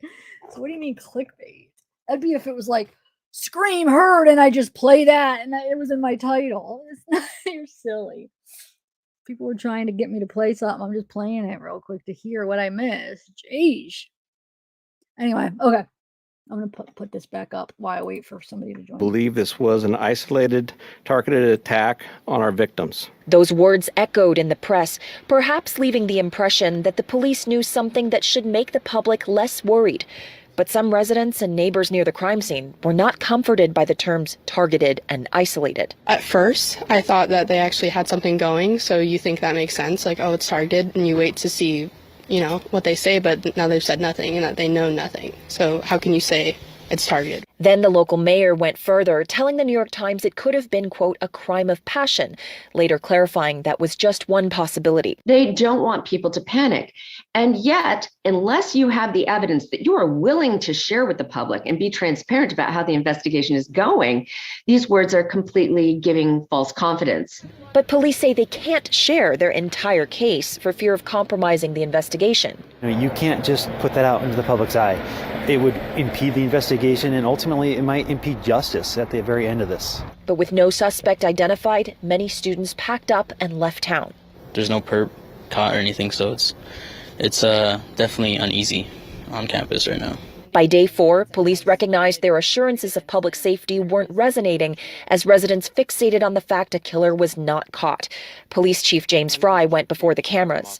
We cannot say that there's no threat to the community. Still calling the crime targeted, but pulling back on assurances there was no public threat and pledging to release more. I probably should have been standing here a day or so ago, but I'm here now. Between 2016 and 2021, there were no murders in Moscow. So when the quadruple homicide stunned this town, the 36-person police force was pressed into unprecedented action.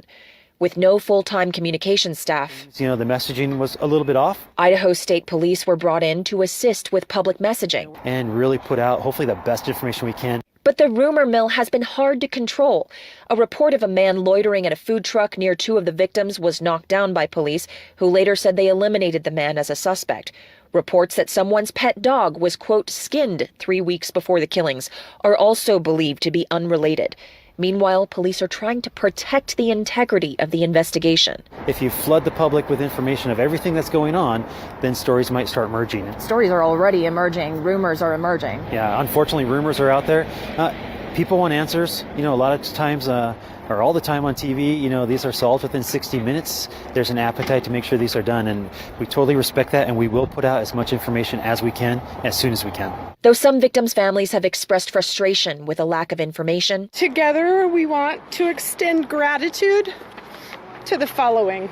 This week, the family of Ethan Chapin acknowledged answers and justice can only come now from police. The Moscow Police Department, who now carry the burden every day, not only for us, but for all of the impacted families. I asked about the threat level to the community given the initial confusion of that message. And Aaron Snell here told me that it's always a good idea to be vigilant since the suspect hasn't been caught, saying that it's a good idea to walk in pairs, to lock doors at night. And he did not rule out the possibility of perhaps more than one person responsible for these killings. I also asked about this being a targeted attack, and he reiterated that they still believe that it was, based on evidence found at the scene and the fact that 2 people in the house survived the attack. So if it were a bit more non-discriminate, that perhaps everyone might have died. We hope to hear much more information coming out at a press conference tomorrow at 1 p.m. local time. John. Natasha Chen in Moscow, Idaho. A terrific report. Natasha, thank you very much. More perspective now from former Deputy FBI Director Andrew McCabe, who is now a CNN senior law enforcement analyst. Andy, we just mentioned we are expecting officials to release more updates at a news conference tomorrow, but it's now been more than a week since the murders, and we really don't have any answers. So what do you make of the lack of details? Well, John, there's a couple of things that I think are really troubling here. One, of course, is the lack of detail. Now, you would never expect any police agency to share all of the details of a crime of this nature with the public, but you would expect them to tell you some of the basics about how they're doing and what they're thinking, simply to calm fears, to let folks know that they're on the job and they're getting things done. Not only have they not done that, they've actually made statements that are contradictory and caused more confusion than they've helped. So they are definitely behind the power curve here in terms of managing this crisis response with their press outreach. And we're just hoping that that's not indicative of a lack of organization or focus or capability in getting this investigation done. Because in your mind, there is still very real current. Yeah, I just want to comment on CDG. That's what I don't. Hold on, let me pause this because we're gonna watch this later. That's why when people like keep saying, "Well, they said this, police said this, police said that," like they don't know though. So like we're always gonna just speculate and say things. So we are gonna like consider things. You know what I'm saying? And talk about them. So because I know a lot of people sometimes I feel like they're getting mad when I'll say something because they're like, "Well, no, the police said that," but you know, the police. They obviously don't know who it is, so they're trying to figure it out. So I don't think they could say for sure on that stuff, in my opinion. And so like I'm just gonna keep it open and as far as that the guy, the hoodie guy saying that he's not involved, he's been cleared. I don't think the police said cleared. The way they worded it is basically like they talked to him and they're not worried about him right now or whatever. But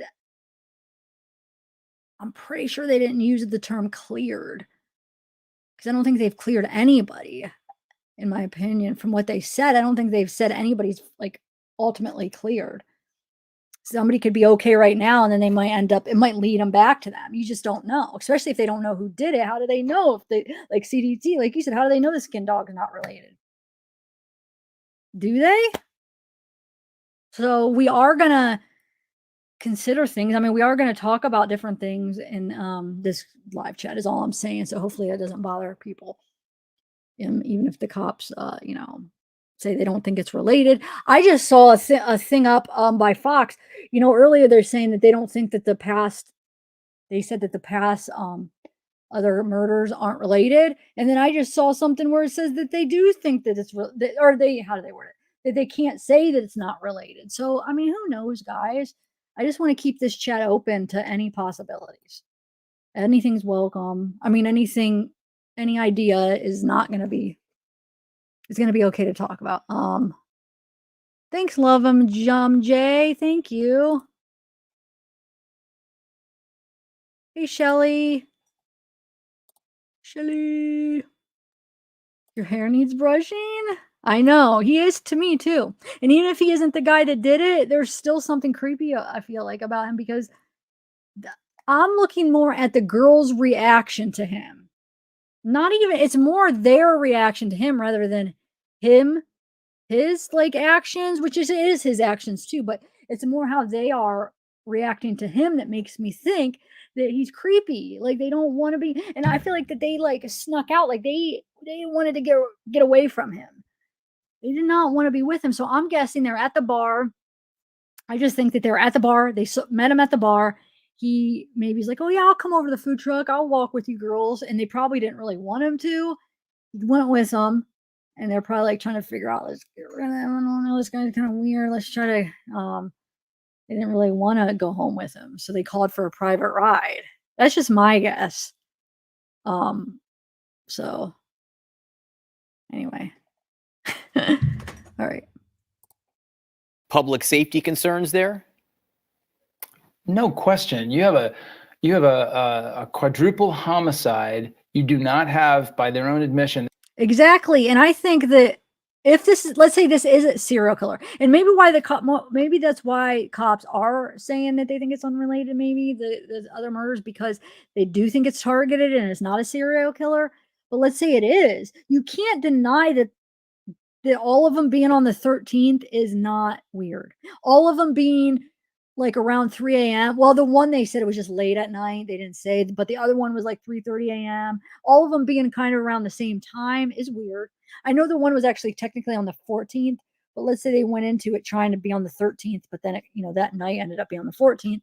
So then after that, they planned it so it was the 13th. If it is a serial killer, all stabbing.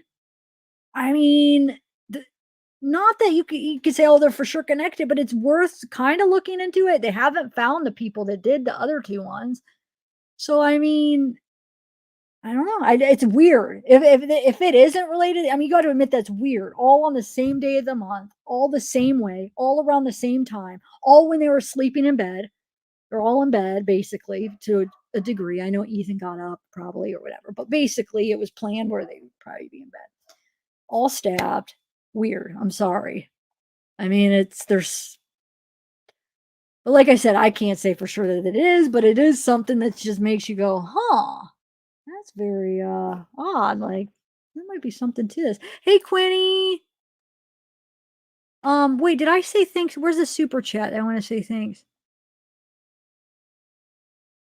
Hi, Jamie. Oh yeah, I know. I was wanting to play his interviews, but I feel like everybody's been playing his. But yeah, what do you guys think of him?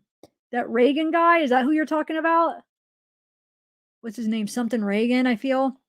Yeah, we could talk about him too.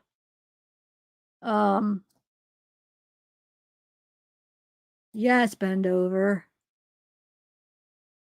Yeah. All right. Hi from Mississippi. Oh, hi, Sherry. They do not have a suspect identified. They don't, presumably, not that we know of anyway, they don't have a communication or any sort of claim of motive or purpose behind that. They don't have a murder weapon recovered yet. So without any of those facts in place, I don't see how they can possibly state with any confidence that there is not a threat to the community. Clearly there is. That threat's still out there. One of the things police have said is they have ruled multiple people out. How useful is that in an investigation to rule people out?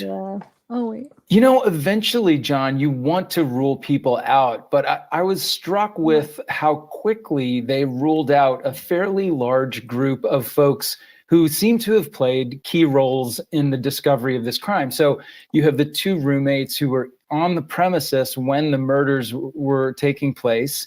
You have some number of either a friend or some friends who came over to see those roommates the next morning before the 911 call was made.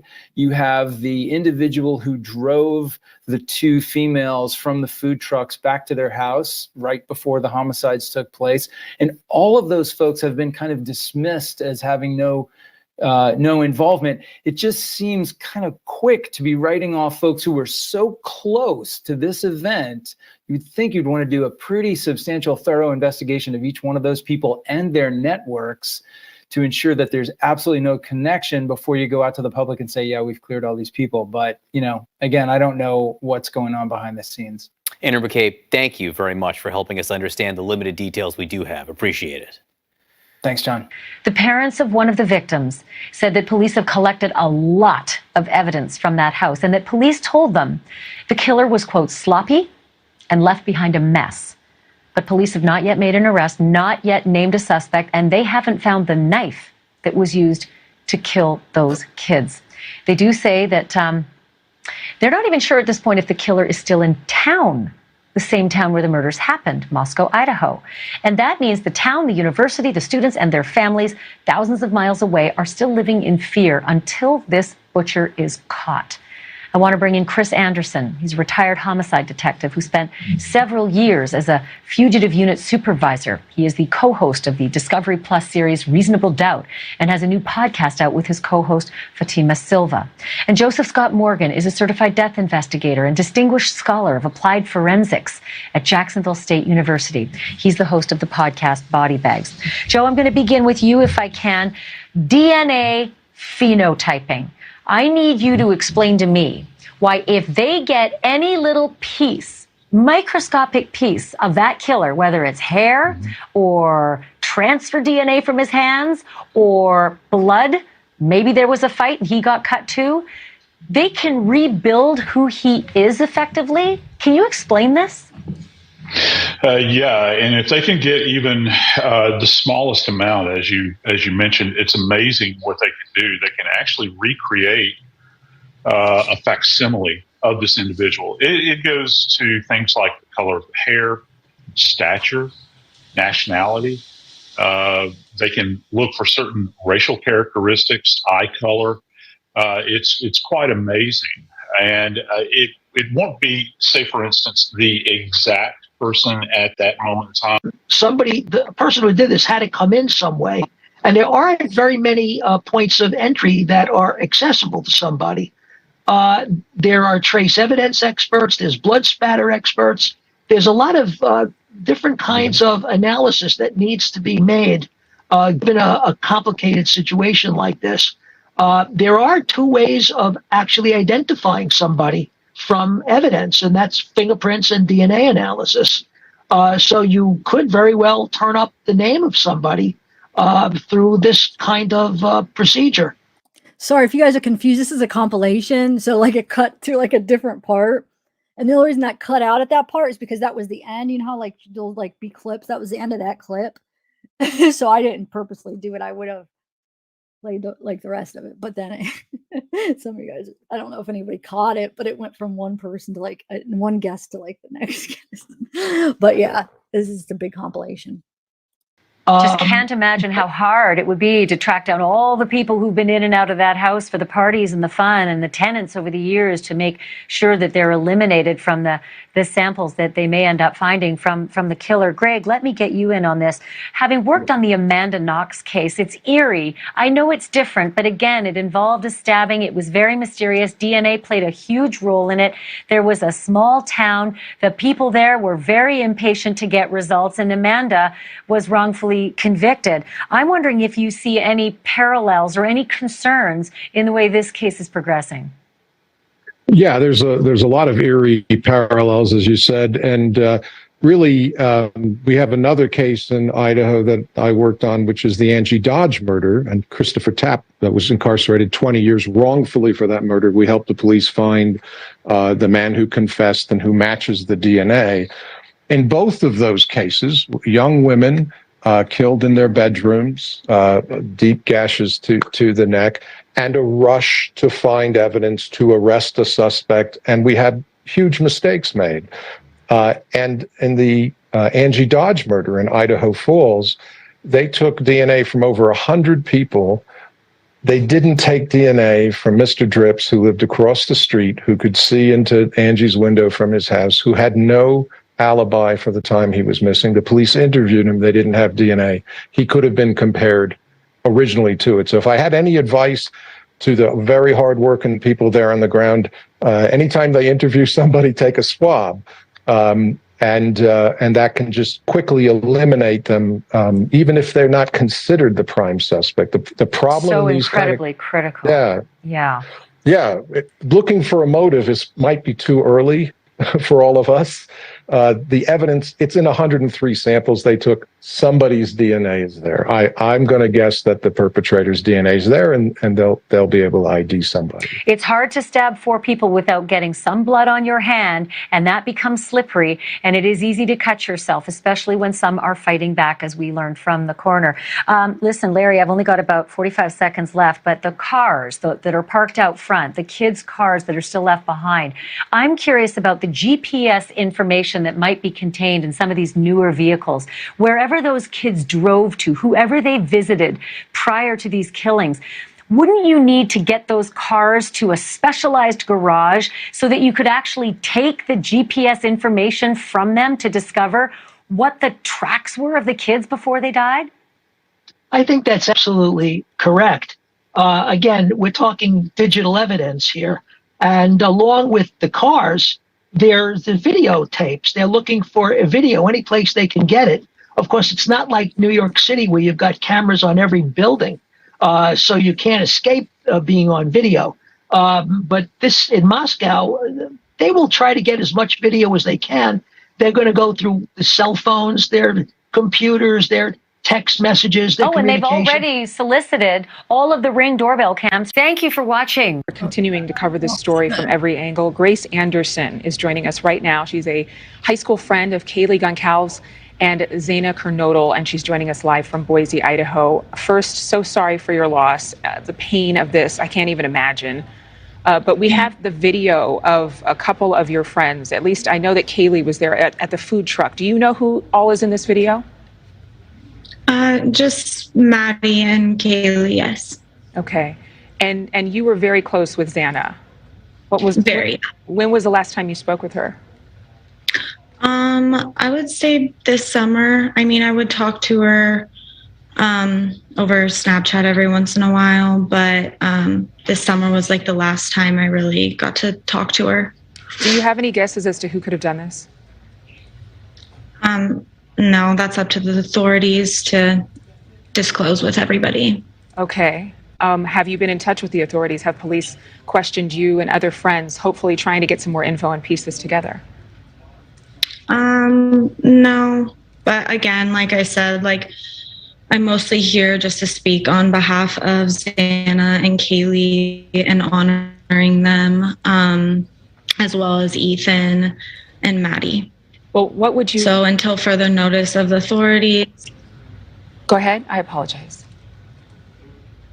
Just until authorities have disclosed what has happened, I know no more information than anybody else does. Okay, so what would you like to say on behalf of your friends? Well, I mean, I'm not exactly sure how to start something like this, and I want to preference that Xana, Maddie, Kaylee, and Ethan were not just victims, but were family, friends, and loved ones to not only myself, but all of those affected. I'm saddened to be speaking on behalf of them today, but hope to share some of the good, because I was lucky enough to have known these two beautiful girls, despite the fact that they were so much more than what my words can describe of them. But Xana was just such a light, and she was lively, tenderhearted, so bubbly, and a humorous girl that I think that we could, all of our friends and family could second.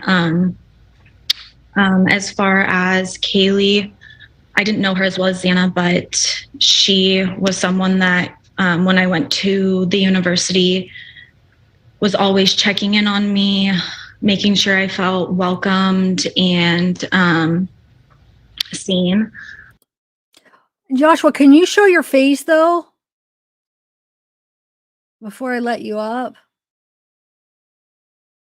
Oh wait, you're the little kid. I'm not little kid, but you're too young to be up here. Remember I told you? I mean, you could watch if your parents say, but I don't know if you should be up on panel because I feel like you'll have to be 18.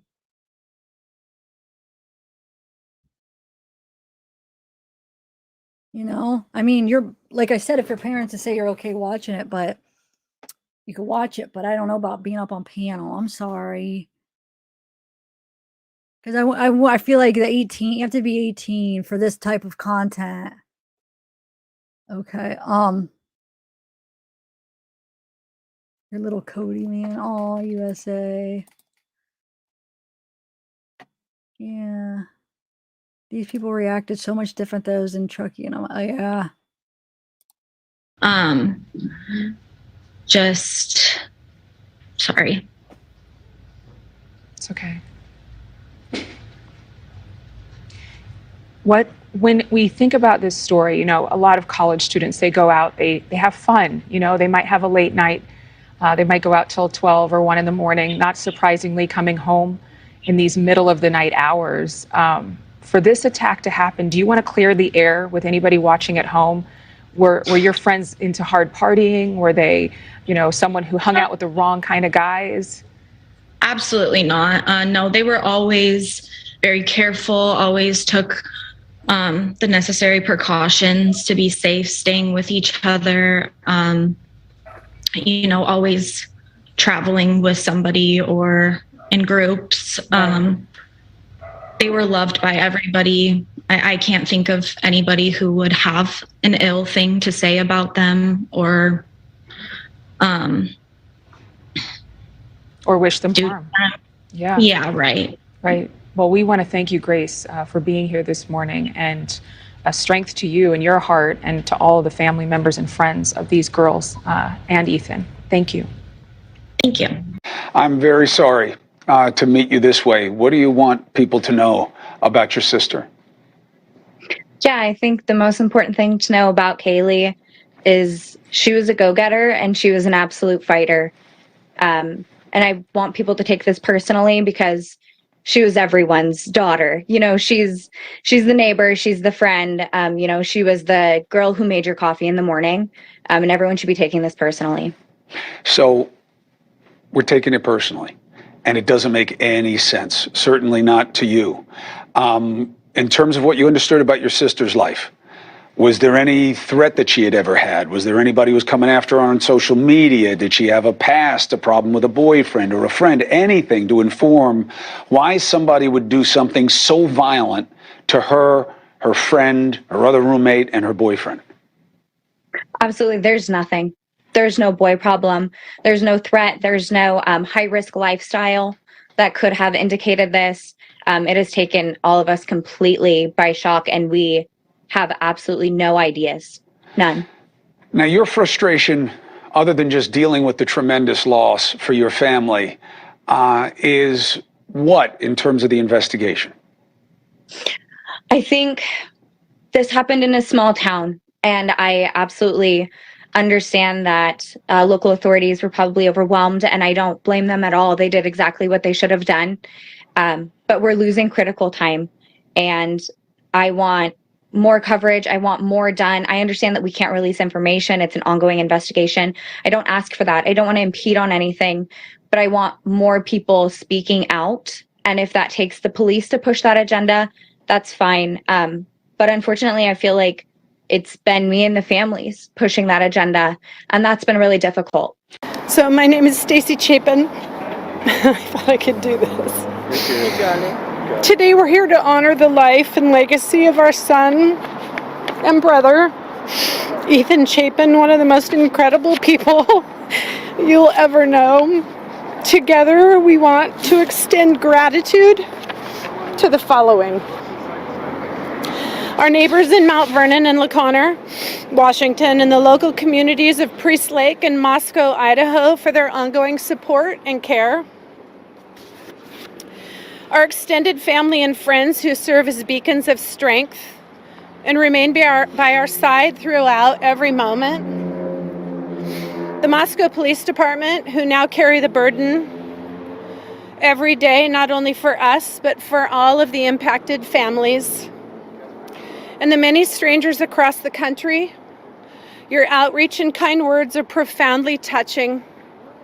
Please know we now consider all of you friends. And lastly, we thank the media for keeping this story top of mind. Thank you. Yeah. Thank you. Thanks.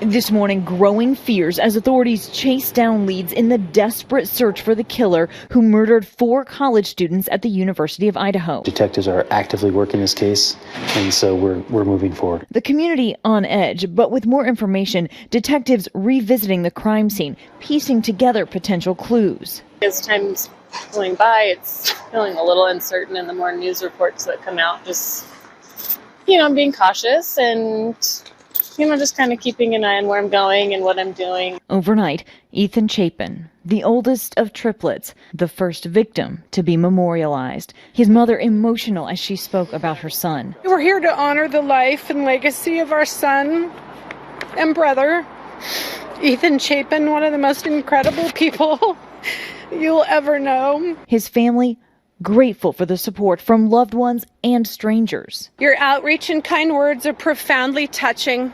As the mystery deepens, authorities revealing 2 surviving roommates arrived home that night before the victims and were likely sleeping at the time of the attack. What I can say is that the roommates who survived, they were in the basement throughout the night. They awakened several hours later, summoning friends when one of their roommates was unresponsive. Officers arriving on scene, locating the victims, and this morning saying Kaylee Gonzalez's dog was also found unharmed at the home. That dog, seen in this TikTok video taken just weeks ago, showing Kaylee, Madison, and Shanna inside the house. There's no forced entry, and there's no dog barking. Do we think it was someone that they knew? We don't know if the dog was barking or not, so that's part of the ongoing investigation to figure out kind of what occurred. It would be difficult to speculate whether or not it was a known suspect or a total stranger. The coroner revealing that while Kaylee, Madison Mogen, Shanna Kernodle, and Chapin were also likely asleep at the time of the attack, there was evidence of defensive wounds. DNA samples are being tested by the state lab now. Police say evidence shows the students may have been targeted, but investigators are not elaborating. More than a week after the fatal stabbings of 4 University of Idaho students, still no answers as to who did this and why. Moscow's always been a very safe community. In some ways, this took our innocence. The families of Kaylee Gonzalez, Madison Mogen, Shanna Kernodle, and Ethan Chapin hoping for justice as police in the small town of Moscow team up with the FBI to follow any leads. Investigators revealing they were told in interviews that Kaylee had mentioned a possible stalker. We have followed up looking at specific time frames in specific areas of town. So far, we have not been able to corroborate it, but we're not done looking into that piece of information. More than 100 pieces of evidence, 1,000 tips, 150 interviews, and hundreds of hours of police work, but authorities say they have no suspects or murder weapon. I just didn't feel like it was very real. We don't usually lock our doors. The University of Idaho stepping up security and ramping up police presence. Nothing I can say will make this better. But please know that we stand with you in wanting whoever is responsible captured and brought to justice. For now, school officials advising students to travel in pairs out of an abundance of caution. The flyers went up on Sunday, hastily taped to businesses, cafes, even street poles, asking the public for help. Someone's murdered child in our community is everyone's murdered child in our community. Vanessa Stirring has 7 kids, including one who's a student at the University of Idaho. I know that there's a monster out there that is capable of doing this, but it's hard to wrap my head around. At a press conference Sunday, Moscow police disclosed a new fact. The 911 call was made from one of the surviving roommate's phones, but not by the roommate. At the time of the call, there were other people in the house. Oh, shoot, Valerie, I was just about to add you. Shoot, I'm sorry. I was trying to find a good way to come back, Valerie. Man. That always happens, like, when I'm about to add him. I just had to figure out...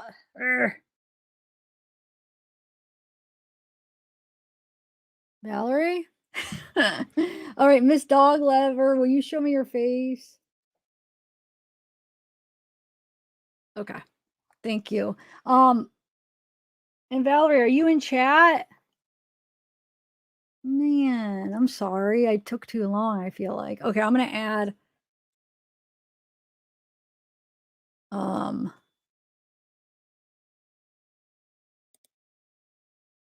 you were in chat. You did say hi. Okay. Well, in the private chat. I don't know. She was back here and I was about to add her and she disappeared. I hope she comes back. All right. Miss Dog Lover and Brittany, I'm going to add you guys. Hey, what up, what up? Hello. Hi, guys. Hey, Zav. How's it going? Hey, Brittany, good.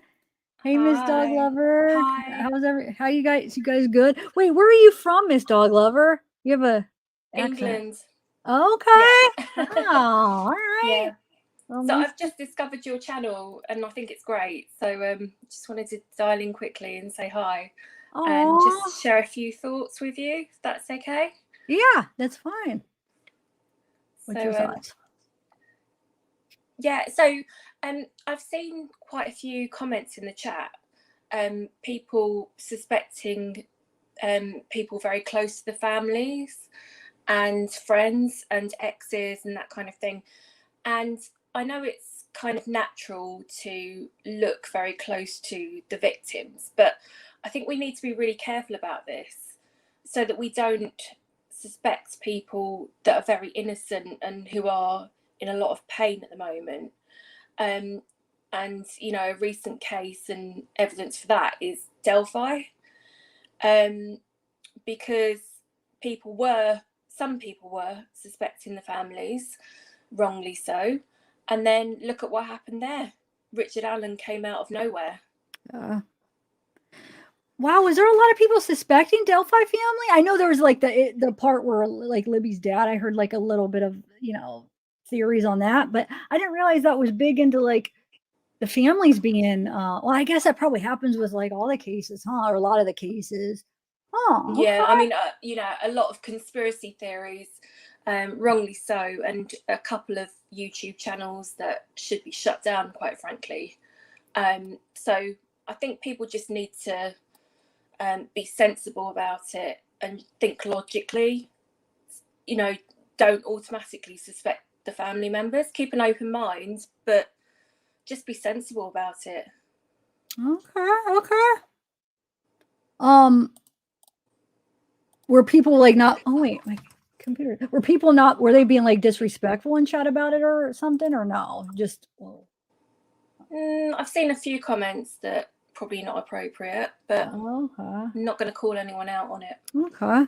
All right. Well, thanks for sharing. So, what are you thinking? Any thoughts on what you think's going on here? Oh, I don't know. It's difficult, isn't it? So it's definitely really scary. And if I was at that university, or I had kids at that university, like I literally wouldn't be there at the moment. No, I would have went home. Yeah, I would have definitely went home. I would be too scared. Hey, Green Eyes, hi, Sweet and Sleuthie. Yeah. So, Brittany, how are you doing? Good. How are you? Thanks for joining. I'm pretty good. Yeah, I've missed the last few lives. I'm sad. I'm glad to be here. Yeah. So what are you thinking with all this? Man, I'm so confused. I don't know what to even think. I have lost sleep over this one, and I have been just inundated with research. I've had other people working with me on it. For me, I think it's someone close. It's someone who's very familiar with the property. He knows the people that live there. Okay, so this is my theory. Please don't come for me, chat. This is just my theory from everything I've looked at. Okay, so there's a back path behind that house in the wooded area. It leads to a parking lot. And I've been looking at that.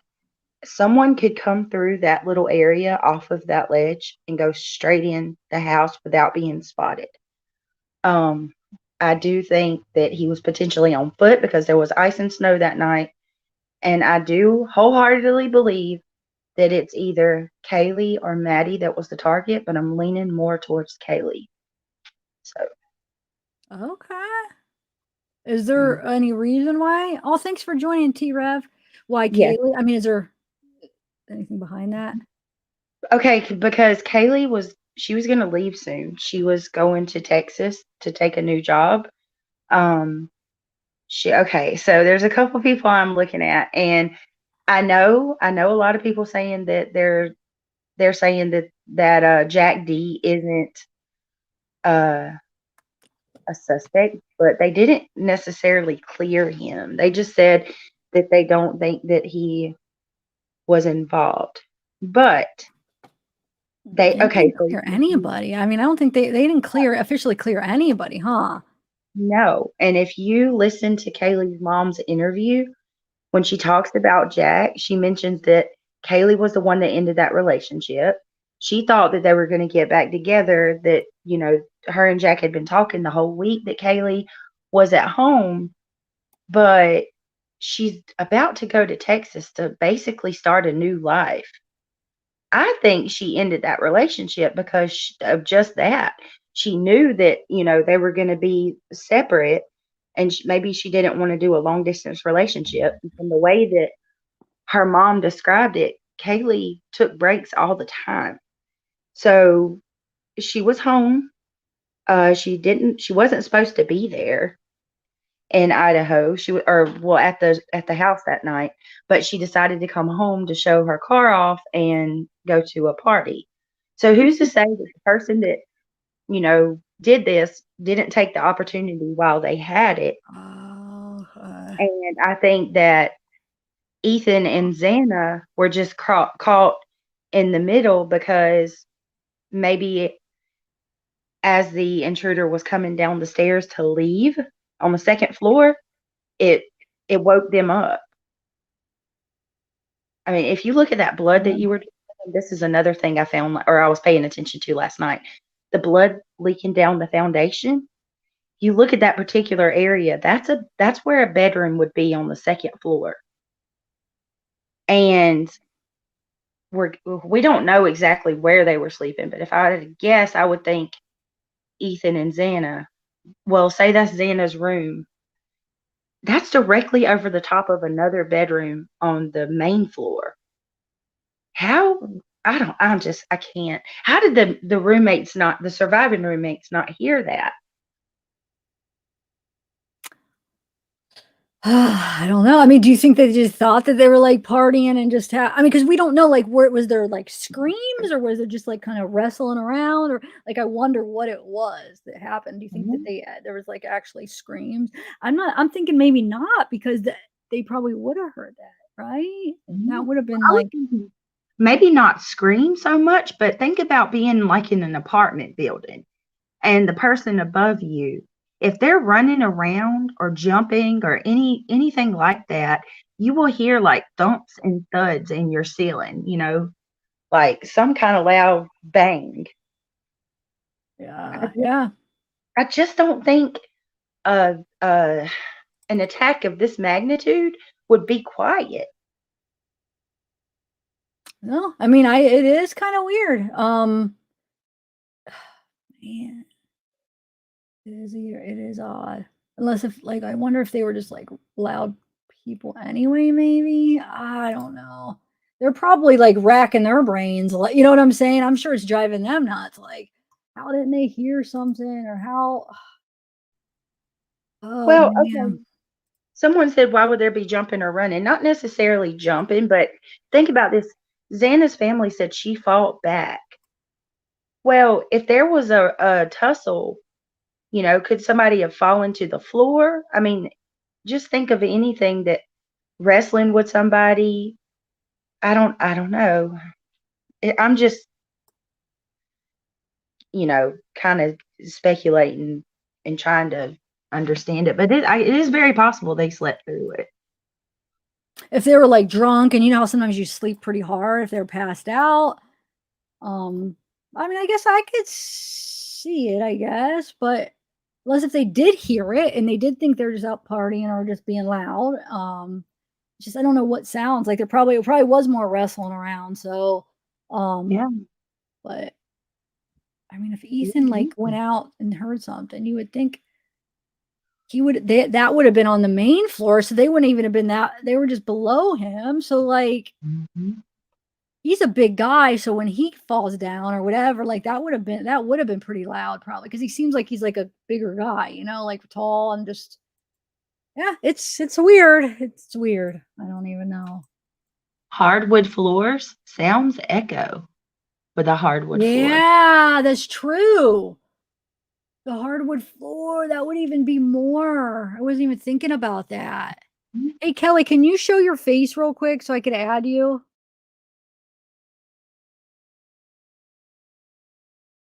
Killy.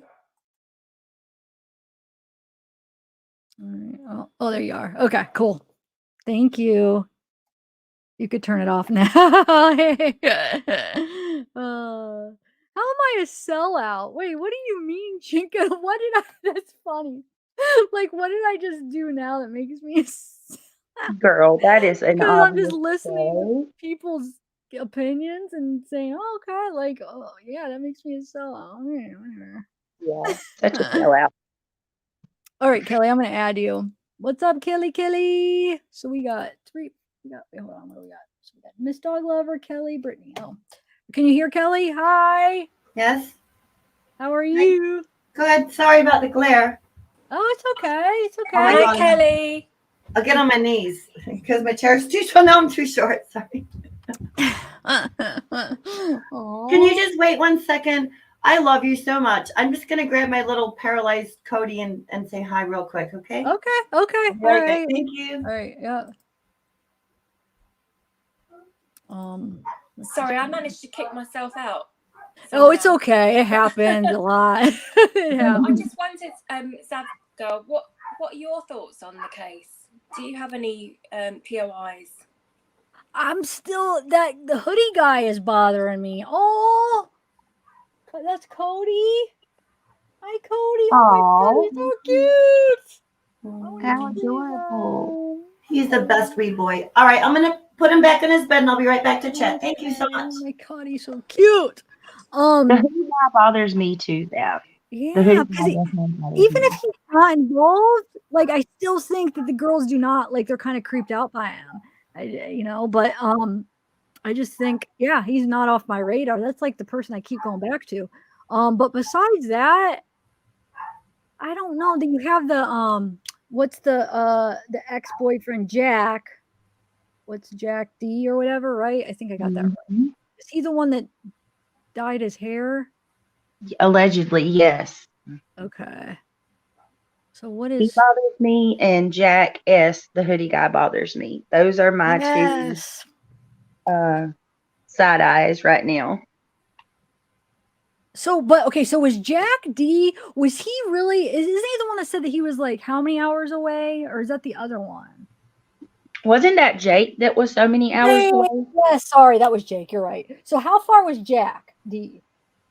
I think Jack was in the guys, help me in chat. Wasn't he he was in the same town, right? Jack was local because a lot of people think that she was wanting him to come over that night. Lives in the area. Okay, Jenny's saying he lives in the area. Mm-hmm. Yeah, it's just weird how they called him so many times. So, I mean, maybe it was just.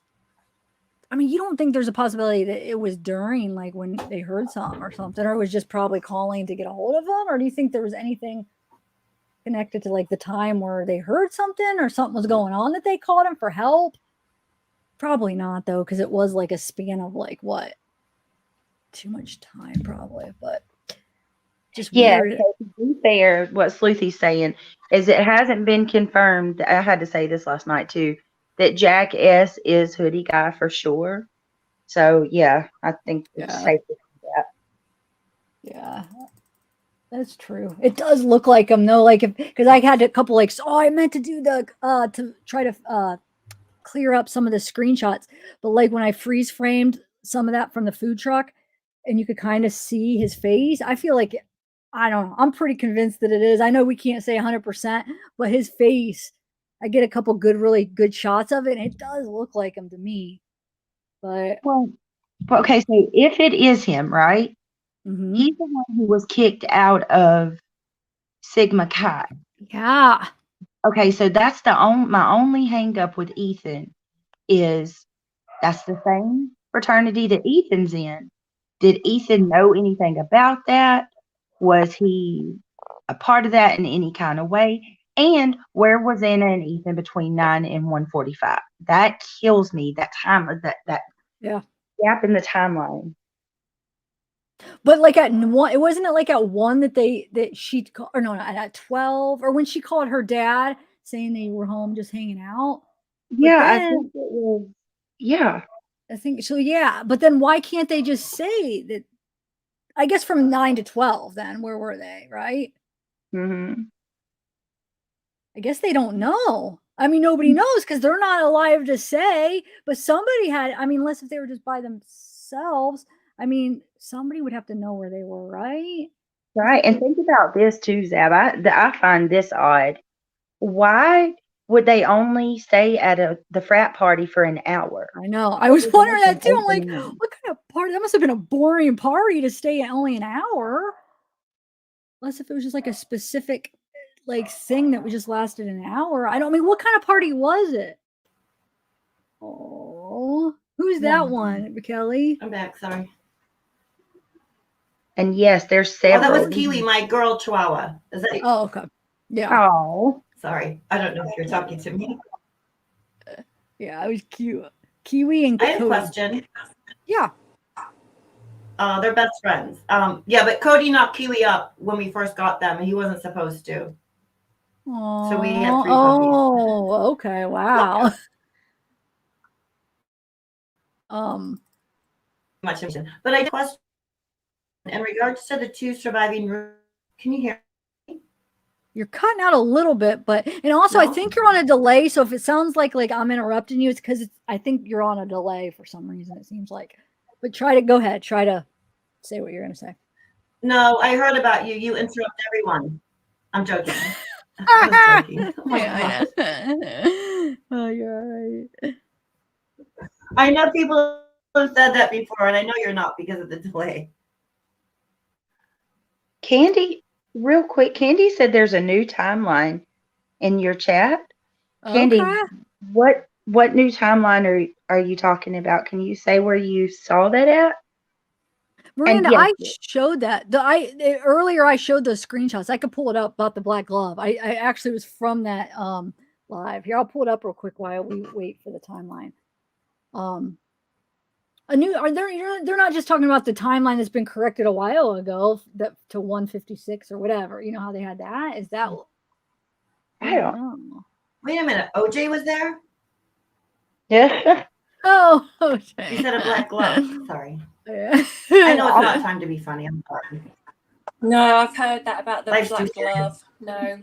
Yeah, hold on. I had the screenshot up here. I'll show you real quick. It was from here. Wait, where is it? Right here. Here we go. I'll put it up again so you guys can see those of you that just okay. So it's right here. You can see it right there, and then there's a close see. I guess that they said that, the cops have it, right? I discovered a black glove and police collected it. I don't know if it's anything or not. I mean, if it is, there should be blood all over. If not, it's probably just some random glove. I mean, that one. What's that?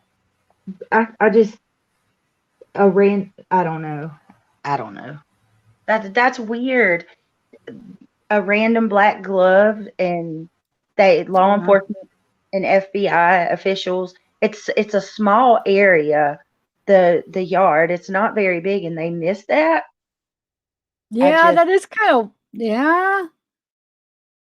I mean, that's what I'm saying. Cops aren't. I mean, they do their best, but they're not perfect. So that's why when people, I mean, we're like when we find stuff or see something that's like maybe not going along exactly with what they are seeing. I mean, you just never know until it all comes to, until they get all the information and figure it out. Because I think that, do you feel like that they know, like like a lot more, like when they're saying that it's a targeted attack that it is because they are like on to somebody, or they know like there was something there that makes them think it was targeted? I mean, what is it that makes them think that? They said that almost, so we talked about this last night. They said that almost immediately. If you remember some of the first reports that come out, the two things that we heard was this was a targeted incident and that it was a crime of passion. They based that off of their reasons for telling the public not to be on alert, which they did admit that was a mistake to say that. But still, I think that, and just in my opinion, and I could be wrong, I'm always wrong, what if they could tell by the condition that the victims were in? Maybe one was worse than the other. Something, they saw something that gave them that clue, and it was early. That's what I'm wondering. So yeah, it had to be something at the scene. Yeah. So, man. So maybe that's why. Well, just to say from me, this is quite disturbing because it kind of reminds me of some my time at university in England about 20 years ago. Well, over 20 years ago now, but we had loads of security issues. We had students being tied up and held at gunpoint for stupid things like throwing eggs out the window at people. Just people watching the house that we were in, blatantly just, they were obviously casing the joint to break in and obviously rob us. It's just, it's really scary. And students are so vulnerable. And I mean, obviously it's nothing compared to what's happened here, But yeah, if I had Oh. kids at that university, I wouldn't let them. I wouldn't let Yeah. them stay there. Yeah. Jeremy Reagan is strange to me too. The Say neighbor that. there, Wait, Jeremy say that. Reagan. What do you think of him? Oh, okay. People come for me when I say it, and I don't listen. I never intend on saying that anybody's the suspect because we don't know. All I'm doing is just looking at people's demeanor, the things they say that, give me pause. And for him, there's just okay, this guy, I've got the comments. He has posted on multiple knife attacks in Idaho in various places. There was one in 2019 that I think that was particular one was in the town that he lived in at the time. What do you mean When posted on it though? Elizabeth, can you show your face real quick so I can add you? Okay, cool. Thank you. I'm gonna add you. So you said posted on it, like just like on an article about yes, like he made oh, an comments like article. I see.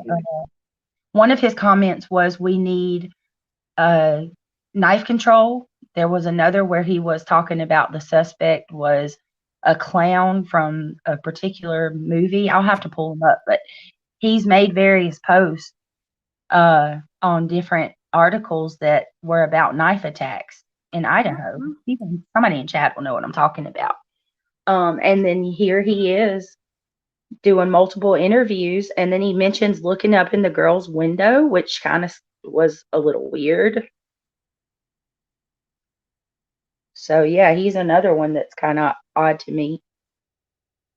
And the he's cops have close. definitely talked to him, right? I'm sure they have, right? Well, according to him, in his interview, one of his interviews, he said that law enforcement came and knocked on their doors and asked them, had they seen anything suspicious or heard anything, and were there cameras?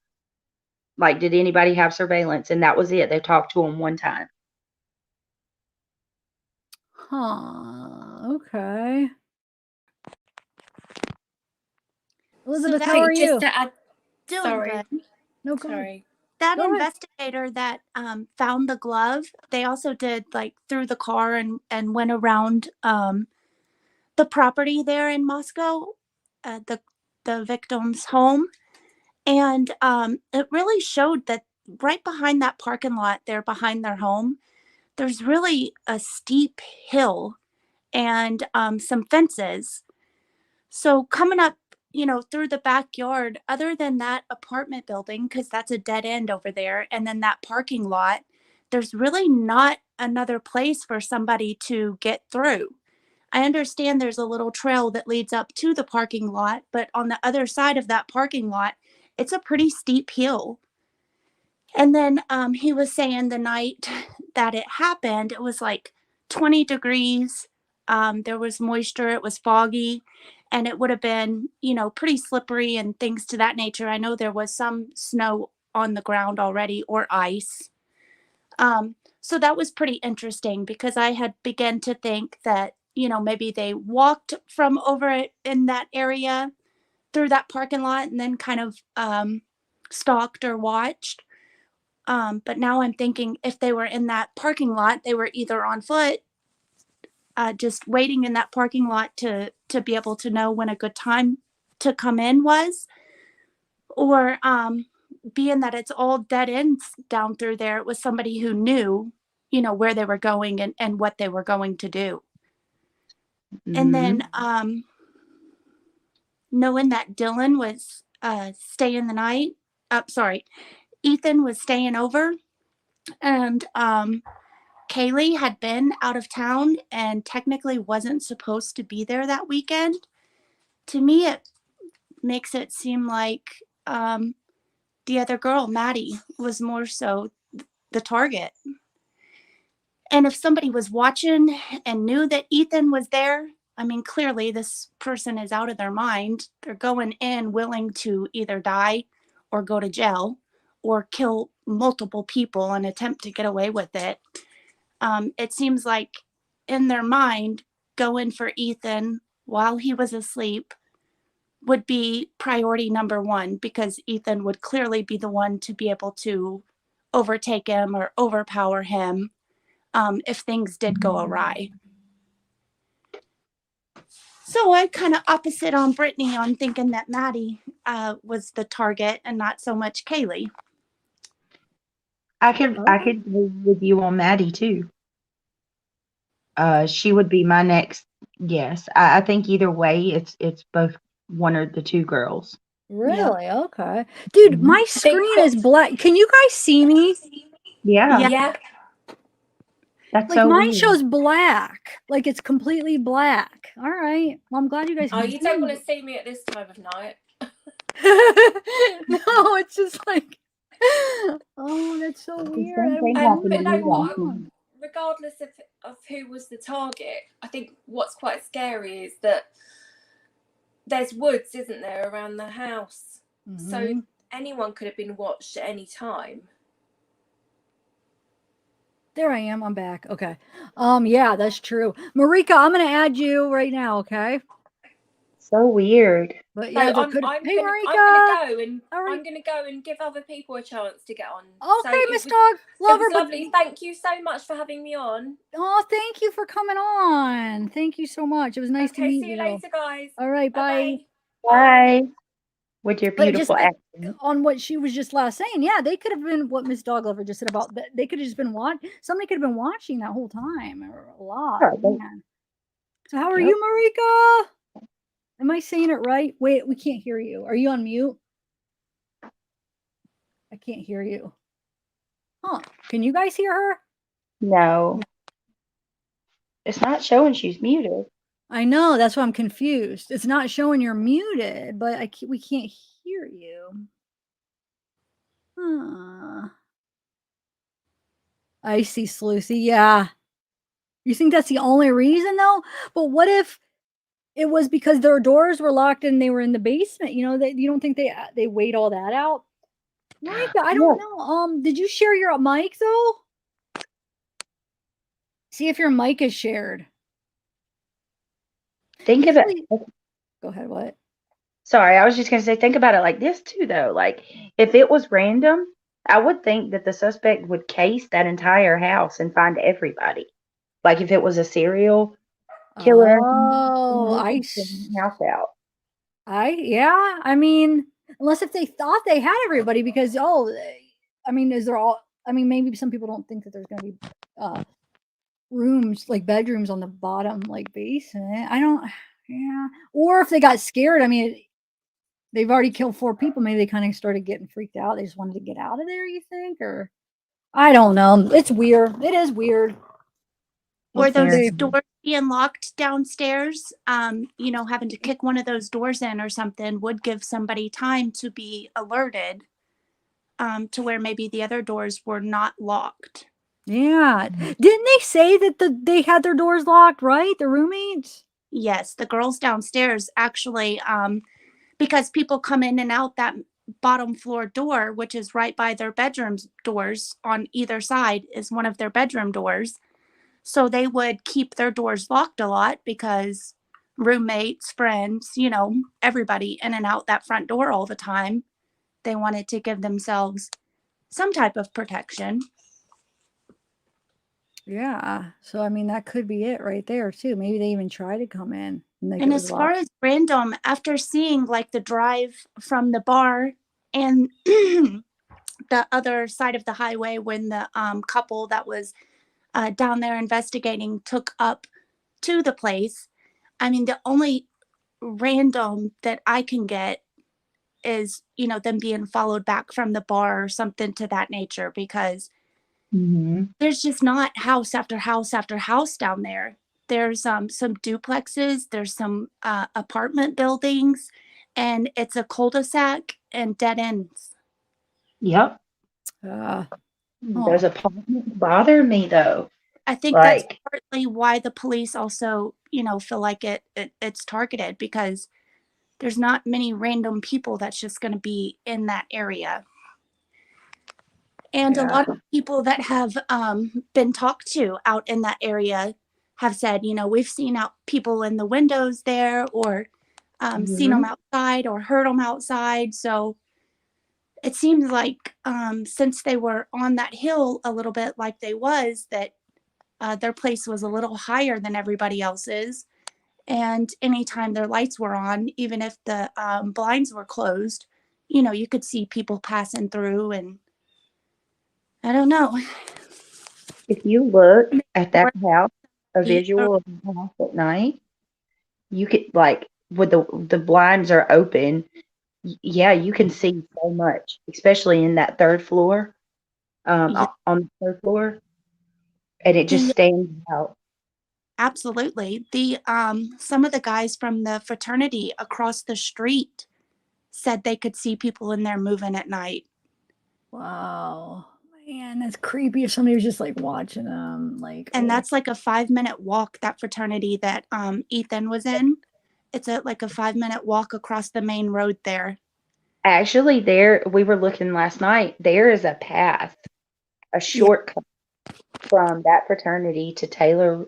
I think it's Taylor Road. That leads you right to the girl's house. So yeah, I mean, I really think like how close everything is.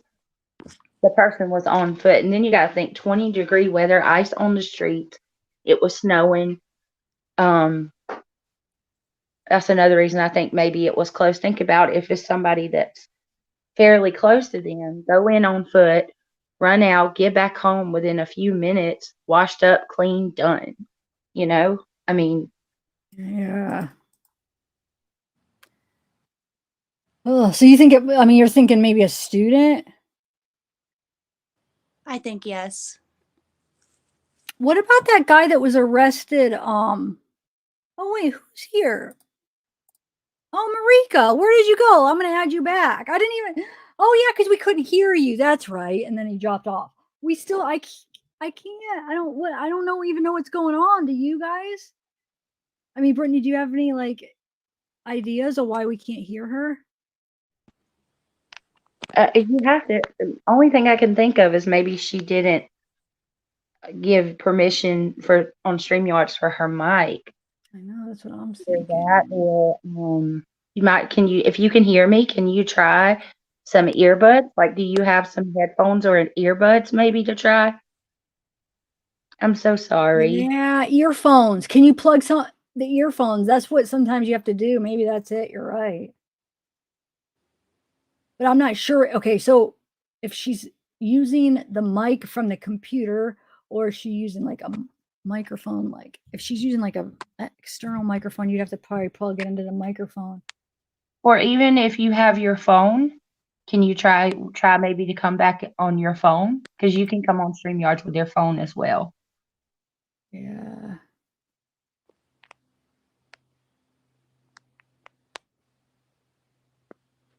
All right, hopefully that'll work.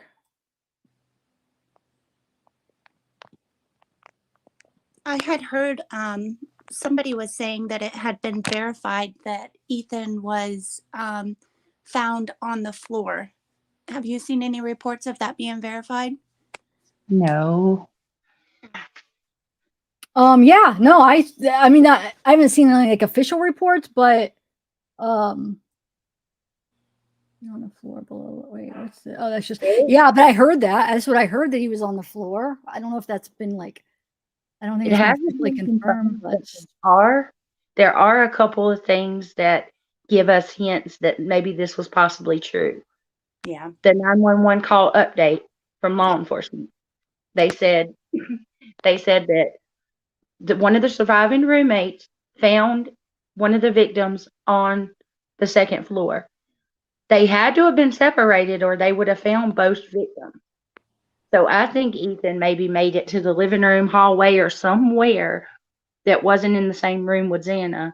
And then if you watch one of the court TV episodes, one of the reporters that was on scene stated that she thought the girls, Maddie and Kaylee, were on the second floor because she saw camera flashes from 2 different rooms and then only one from upstairs. Well, my thoughts are Kaylee and Maddie slept in the same bed upstairs, and the 2 camera flashes on the second floor were Ethan in one room and then Xana in the other. Because who did the surviving roommate find for it to be one of the victims? Right. On the second floor. Marika, say something real quick. Well, I don't know what's going on. I'm so confused why it's not working. Is that plugged into your laptop or phone? What are you using? I don't know. You could hear us, but we can't. That's so weird. So she could hear us. Why can't we hear her? I have no idea. I don't think I've ever had that where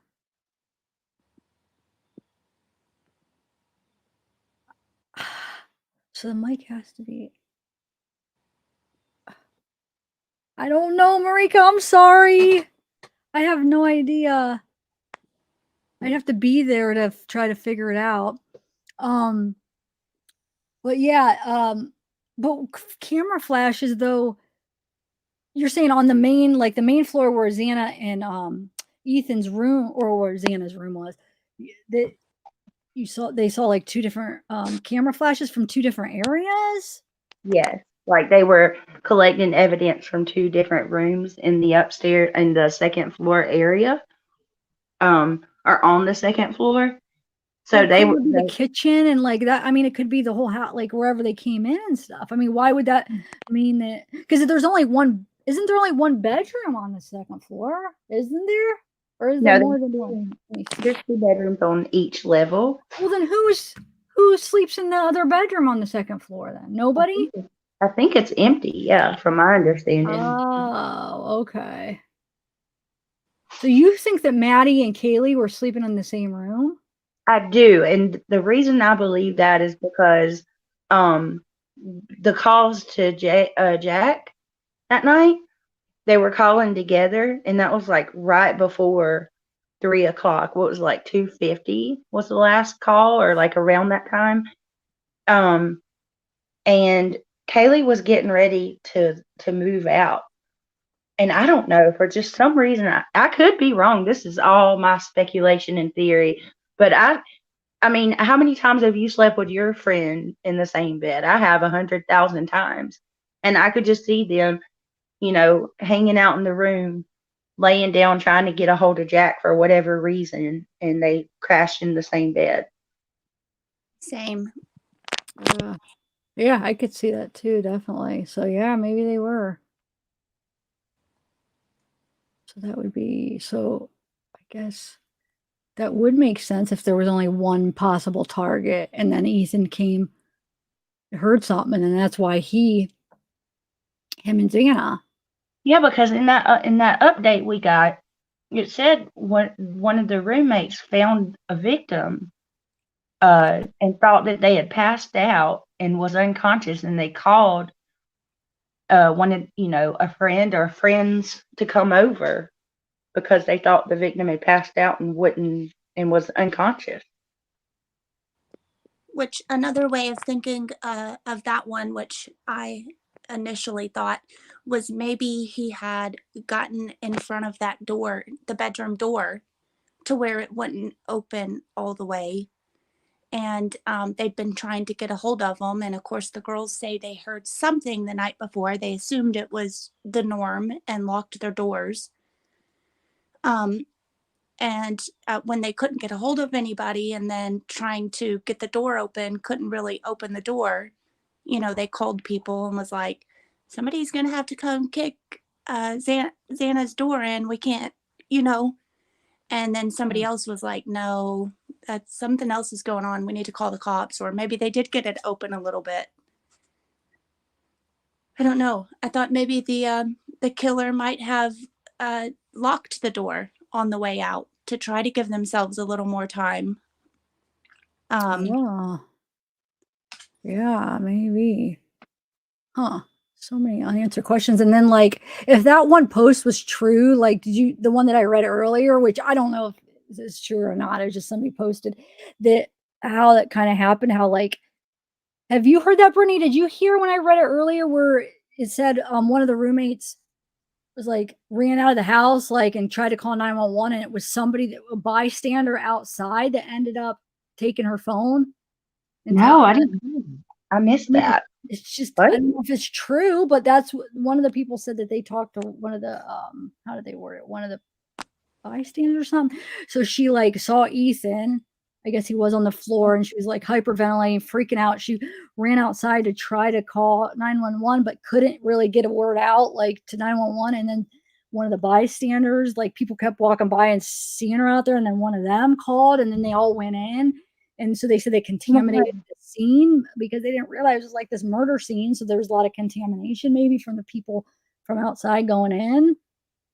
It makes sense though, Wouldn't why that there was make somebody more else sense? that called 911 and it wasn't her and it used her phone. That makes sense. So, I don't know if it's true or not, but Well, that would be a whole lot easier for me to process and swallow versus the story that we were given on the update. Like that to me makes sense. Somebody shocked by what they seen. uh, Um, yeah, I don't know. I didn't hear that. That's interesting. yeah, I'll have to bring it up and show you here. It was interesting. Like it made a lot of sense compared to like the other stuff. Um, oh, hey, Snooks. I'm gonna add you. Hey. Okay, let me find it real quick though. I'll show you. It's just like a here, where is it? Where is it? Wait a minute.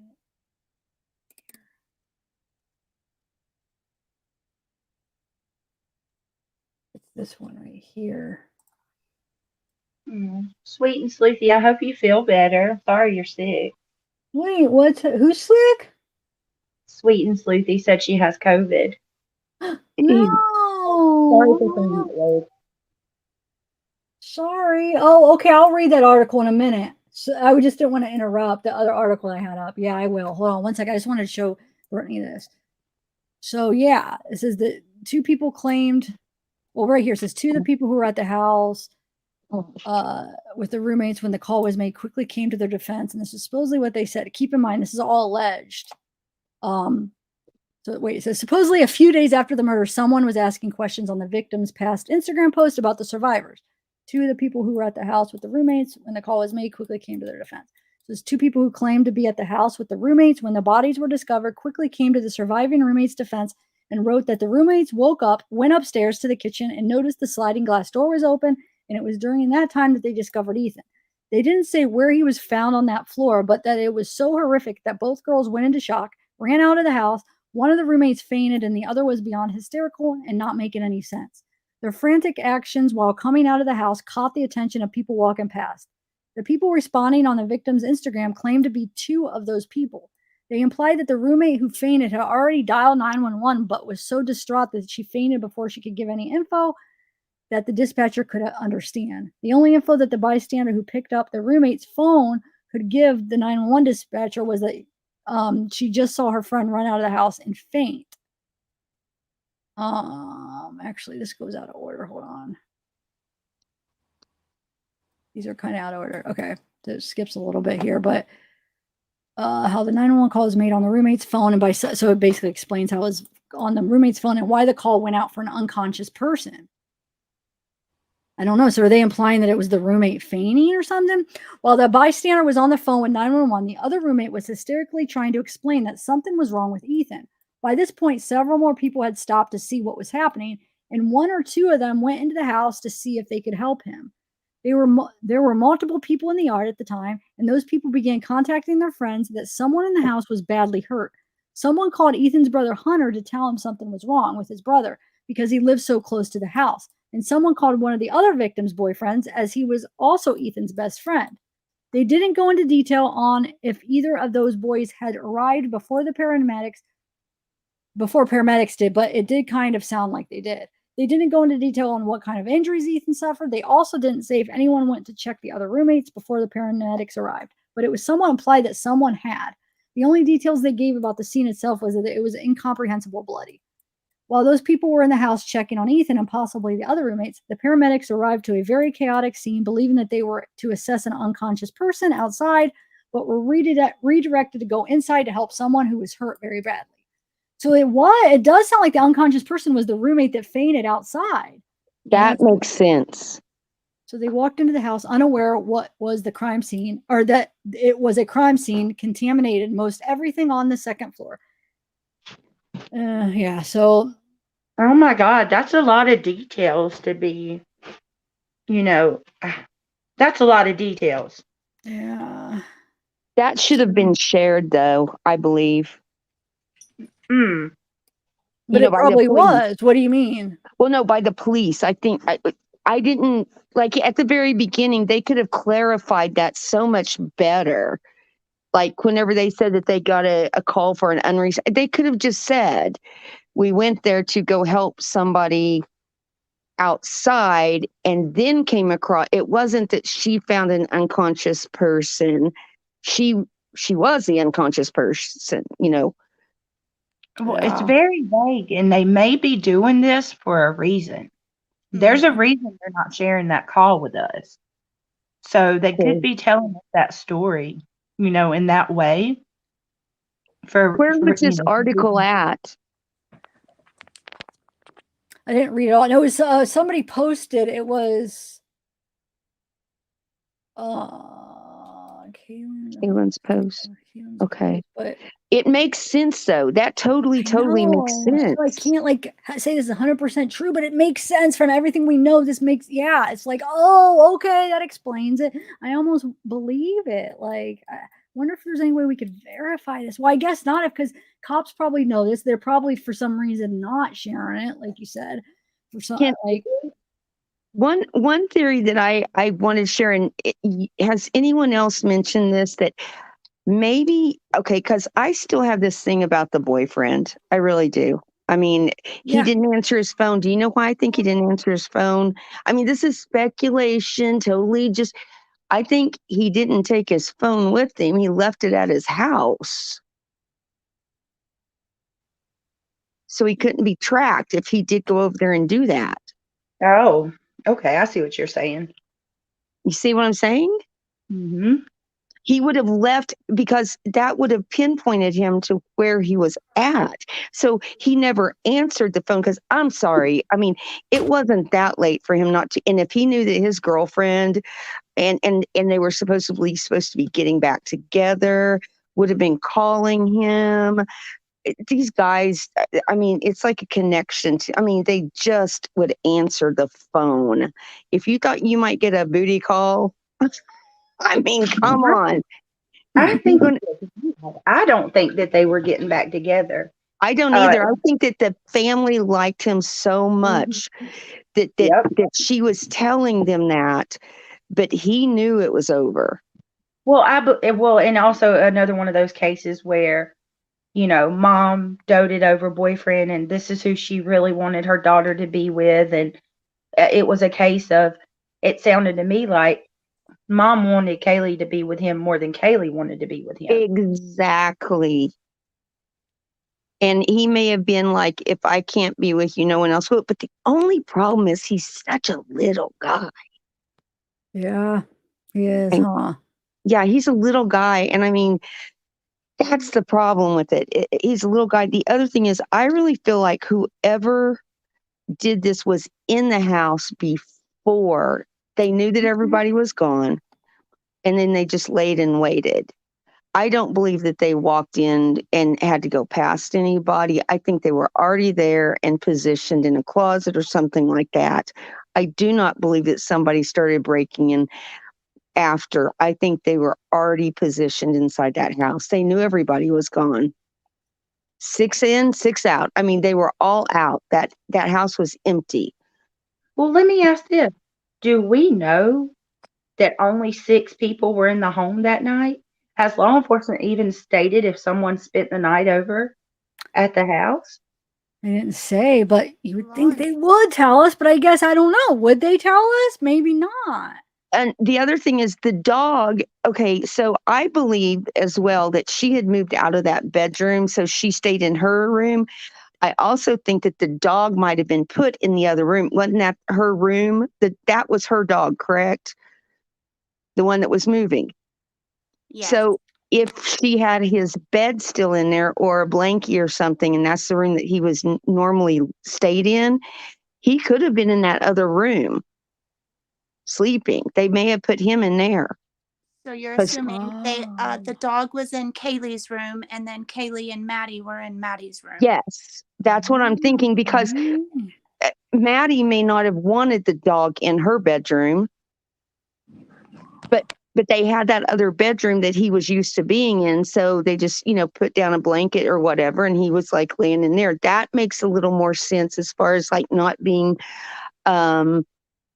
aggressive or, on top of things. He was in a different room, closed door. He didn't realize what was going on. But I think that 2 of them were killed before the other 2 got home. Oh, whoa. And then the next 2 got hit. So that would have been Easton and Xana would have been killed before, and Maddie and Kaylee got home then. And that would have been on the 2nd floor. Yeah, but then when they would have got home, would they not have seen Easton right there if he was on the floor? Well, not if he was on the inside of the door. They couldn't open the door possibly because. Oh, so Oh no! You know what? Though the unresponsive person was the person outside, I believe. That's what we're thinking now. I don't know. But I think that that girl saw something really bad. If she went out there and fainted, yes, she saw something extremely bad. Yeah. Here, I'll be right back, Dolores. I'm going to add you. I'll be right back.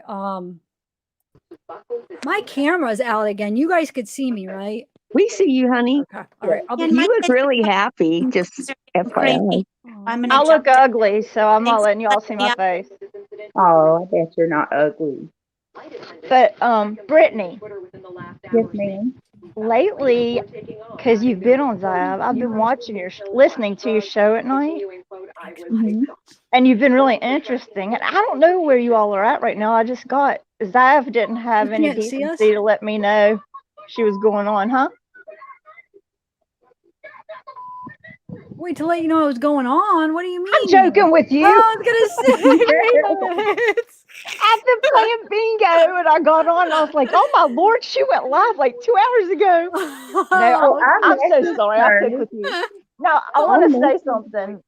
I know you guys, this is crazy, but to believe in evil, you have to believe in good. Yep. So I'm just saying, I don't believe in all this, but I was listening to Sarah Saving Spirits or whatever, and she said that what she saw was someone was lying in wait and was there when the 2 that survived got there, and then they went on to bed and they just waited for the others to get there. Probably got Ethan first, and then the other 2 girls last. But she swears that he was all in black, like, But she said as far as Maddie and Kaylee, that she feels they feel betrayed because it was someone they knew. You never know. Dolores, do you have something playing in the background, love? Chat saying Mom, pause the TV. They can hear it. I'm sorry, Brittany. Oh, no, you're good. I just wanted to make sure people could hear you. But, okay, so Snooks was talking, and I was thinking, I've been listening a lot to this. What if when she was calling, is it Jack or Jake? Jack. Maybe he was over there the whole time. That's what I was saying. I mean, he can't answer the phone, obviously. Because Well, he would have left his phone someplace to not be traced. That's the issue that I just keeps coming. And I'm sorry, I do not believe the cops, law enforcement, whatever, tell us every single thing. I mean, if any of y'all watch Criminal Minds, they'll tell you stuff to catch you up. So they haven't really cleared him, have they? They said they don't believe at this time, is kind of how they say it. Isn't that it? Brittany, you would know the wording on that better. Yeah, from my understanding, no one has been cleared. It's we don't believe that they are a suspect at this time, or we Right. don't believe that they are involved, is the wording that they've given us. But I wish that they would officially clear people. I don't know why they're not, but maybe they don't. You know, they know enough to make them believe that they're not involved, but not enough to definitively say, okay, they're perfect. They got an alibi. It's, That is so exactly what they're doing. They're putting enough out there to, I don't know, would you say pacify the families or us, but yet still keep us confused? Well, or let the person feel like they're not going to get caught, so maybe they'll screw up, and Yeah, not run. or that's true maybe too. if they start clearing people, it's going to narrow it down to a certain someone, and then it's going to be beyond obvious to Yeah. us and the person that they're being watched. So it's aggravating, but Yeah, it is. So the did her ex-boyfriend get the dog? to my knowledge, Jack does have the dog. All right, because I was listening to an actual news, and they were law enforcement was being interviewed, and this guy just kept on and on about the dog, and he said, well, so he asked if Jack had the dog, and he wouldn't say whether or not he did. What I heard them say was that the dog had, there's a baby. The dog had gone to the appropriate home or something like that. Yep. Yeah, It that's was how I kind of kinda heard. it was again vague, Yeah, right? yeah, that's how I heard it. Zav, why'd you leave when I got on? My grandma, I know you're giving me a hard time. But my grandma came up and was telling me that dinner was down there, and so I just went down and got it. I don't know. I was I hungry. don't know if I've told you this. I live with my mom too. Mm-hmm. Yeah. Okay. And before her mom passed away, you couldn't have drugged me away from her parents. Aww. So Yeah. that's If good. he really letting you eat without trying to take your food, that is a good dog. That is a good dog. Oh, Zeke, you are a good dog. Huh? I've So that's never seen a Zeke? dog do that. That's Zeke? This is Zeke. Say He's hi, got a Zeke. Oh, haircut. hi, Zeke. Say hi, Zeke. So He's so pretty. So wait, Snooks, who do you think? Who do you think? I mean, do you have somebody in I mind? I just if the guy was any larger in stature, I would definitely say the ex-boyfriend, and I think that he left his phone at his house so he couldn't be tracked, Okay. I traced, or gotta go whatever. with her. I I'm kind mean, of feeling it. that's what I mean, the only thing is he's so little. However, I would be interested to know if he was into knives and stuff. He doesn't look like that type of guy, but they said that it was a passion. I mean, maybe if he was that upset and they had been together several years. The other one, the hoodie boy, just still throws me off. I mean, he looks like a creeper and a half. They were ghosting him.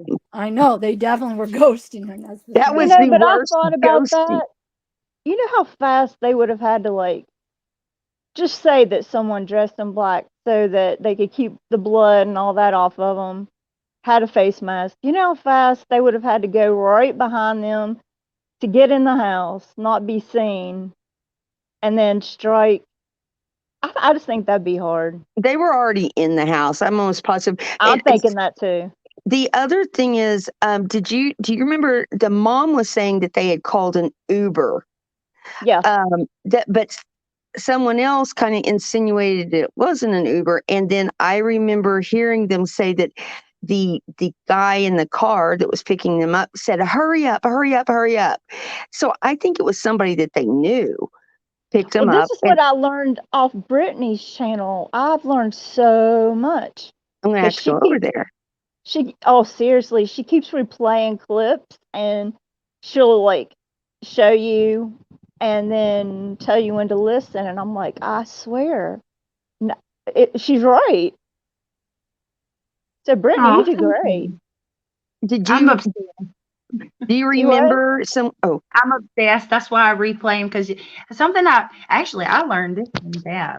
Because you said, I'm not going to cuss on here, but you said that you heard her say F you, right? Yes, and Yeah. in the cleaned up. Yeah, that was because of Christine from Criminality. She's amazing. She's got a good eye. She went in and she kind of cleaned the audio I can't even talk. She, what do you call it? Like heightened it, made it louder or whatever. Enhanced it. I don't know why I'm drawing blanks here. But anyway, you could hear Maddie at the food truck and she says F you. Hey, so do you think And Maddie was a little bit more drunker than Kaylee? yes, I Is do. Maddie the little skinny one? There's one that's tinier. Maddie The black was the one in the black jacket, and Kaylee was the one that it looked like she was on her phone and paid for the meal. And Yeah, the one with the black jacket on and the cutoff T-shirt looked way drunker to me. See, I thought that too. Way drunker. Thank you, Australia. That's so sweet of you. She's talking about my kids. What are you eating, Zeke? Hey, I'm jumping down. I just wanted to share that idea about him leaving his phone at his home, and I thought that person was definitely in there before, and that was very interesting to me to hear that spin on, the unresponsive person was the girl that had fainted on the front. That makes sense. She saw something horrific, and we have not heard anything from those two roommates. I think it was really, really bad. I feel like they're probably feeling a lot of guilt. Oh yeah, survivor's guilt. I'm Seriously, sure. yeah. Well, thanks, Sav. Looks like that food's good, baby. I wish I had some of it. And I'm glad that you're smiling and so perky and happy. I know why. I'll talk to you later. Bye. Oh, thanks. Bye. Anyway, I'm sorry. I probably shouldn't be eating this now, but it grosses some people out when people eat. Nah, you're fine. Anyway, so hold on. You guys could talk. I'm just gonna eat this last bite. Okay, let me see. Drunker sounds funny. Okay, so does it? I love all of the theories, but I just can't imagine that he was inside of the home. There's such easy access to getting into that house between everybody knowing what that keypad code was. Like that was common knowledge in there. Then you got the sliding glass door. Do we see the stools in there now, wedged in there? But were they like that night? That's what I'd like to know, because anybody that has one of those sliding glass doors, the locks on those things are terrible. I mean, it's so easy to break one of the locks. Oh my God, dude. I have nightmare. It's been a while since I've had this nightmare. I think since I moved back home, but I used to have this nightmare because of sliding glass doors. So the place I used to live in with my parents, I kind of grew up in, it was like the middle house that we lived in, that I probably lived in there like 10 plus years. The sliding glass door was so tricky to get it locked. You know what I'm saying? I always would test it. Like, I'm like, wait, it's not locked. And it would make me nervous. So I would have this nightmare all the time that people would come in that glass door because I could not get it locked all the way. And I would always have to test it. And then there's ways you could jiggle it and almost make it unlock. And I used to have nightmares about that when I wasn't even living there anymore. But yeah, they are. Yeah, think about it. I know for us, my grandparents, and anyone else that I've ever known with a sliding glass door, they put a broomstick or a 2x4, something in the door frame to keep it from coming open. We never did growing up. So, do either of you all know, were they on the phone still calling him around 3? No, it was up till 2, almost 3, a little before 3, I think was their last call. I'll have to get I'm so curious at what time, everything went down. I'm curious if he ever called back. I know. Well, supposedly he did, and he said he was sleeping. But did they not leave any voicemails, I wonder? I mean, obviously, I don't think supposedly they didn't leave a voicemail. They called him that many times and didn't leave one. So yeah, it is kind of weird. Y'all don't think it was a girl at all? Maybe you think it mean the girl that you think it might have been the girl that did it? Is that what you're saying? I don't think so. I've just heard a lot of people saying saying they thought it was a jealous girl. But I'm Yeah. thinking you'd have to be a pretty, I mean, come on, to take on 4 people. I couldn't do it. What's the statistics on knife attacks with women? Oh, it's big. Is it? Yes. Oh, More wow. more men use guns and more women use knives. Of course, you know, Wow. if she'd waited, I mean, I don't know, if she'd waited till they were asleep, all you gotta do is go for that artery or something. And but you know, there's one thing that's bothering me, and I might make you all mad. Everybody's like so upset that is it Xena or Xene and Ethan? It's Xana. Xena. That they that time's missing, that they went to that party for an hour, and then there's like 4 hours that they're not known of. I mean, come on, how many they could have been out, you know, doing things. I don't think that's really a big deal with what happened. Oh God, okay, so I'm going to tell you what bothers me with that. And that Okay, go ahead. Fox News, and I'm a broken record to the subscribers that are on my channel. I'm sorry, you guys, but on that Fox News interview where they're asking Moscow PD, the guy from there, about that timeline and how they're trying to make one for themselves. You know, they know where Ethan and Xana were. That detective said that's what we'd like to know, and we're trying to find that information out. If anyone knows anything, please come forward, or if you have footage.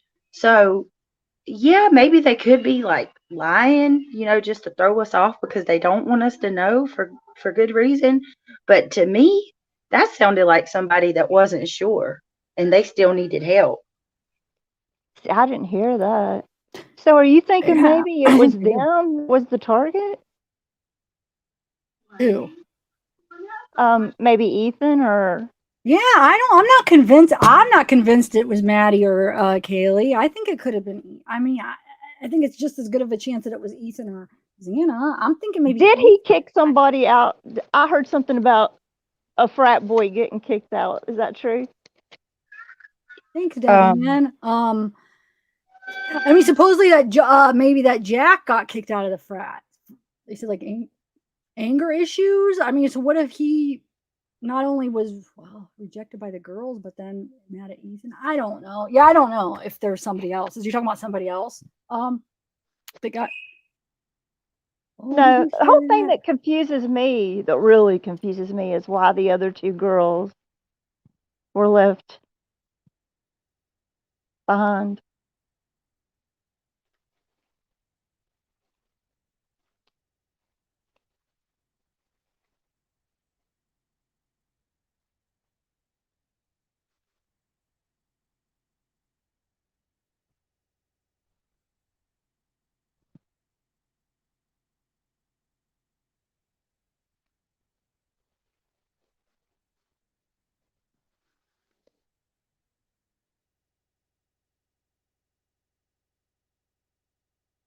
Sorry, I heard Zeke like squeal. I had to check on him. Thanks, Debbie. Wow, everybody left. It's okay. Let me continue this real quick. How many? Honestly, I'm not quite sure at this time. Police say the I victims, don't know, Kaylee Debbie, man. Gonsalves, If their phone, wait, let me put this back up. So it says if their phone was voice activated, they could have been screaming his name and kept calling him. If he was the one that was in the house, just a thought. Whoa, that's an interesting thought. Whoa. Huh. That's a real interesting thought. Wow. I don't know. Huh. Did you just come up with that? Like, I didn't even think. That's like a really like off the wall, not in a bad way, but like, I mean, I just never would have thought of that. But Ew, that's crazy. It's definitely a possibility. You guys understand? Excuse me. Oh, they did text. Okay. Are you sure they texted? I didn't see anything about texts. But maybe the family said that.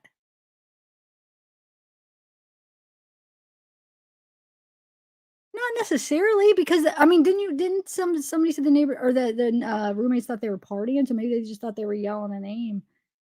I mean, you just never know. Interesting to think, but they did text once. Okay. I don't know. Madison Mogen, Xana Kernodle, and Ethan Chapin were likely asleep when they were attacked. CBS News has confirmed some of them were killed in their beds on the second and third floors. Police say they were stabbed multiple times by a large military-style knife. Some of the victims had defensive wounds. The 2 roommates who were home at the time of the attack but unharmed are not considered suspects. We're not getting any answers, and we're not going to settle for that. Olivia Stevenson says her sister Kaylee and her friends did everything right to stay safe, but it wasn't enough. They went out in the buddy system. They stopped and got food. They Ubered home. They let their dog out to go potty, and then they locked their house up. And this still happened. As for the university here, the president was at that press conference yesterday and said he's asking professors to prepare for 2 options, both in-person and remote learning. He recognizes some students might not want to come back to campus while the killer is still on the loose. But wait, excuse me, what time was that she sent the text, though? Was that in the same chain of messages, though? Excuse me, I got something stuck in my throat, I feel like.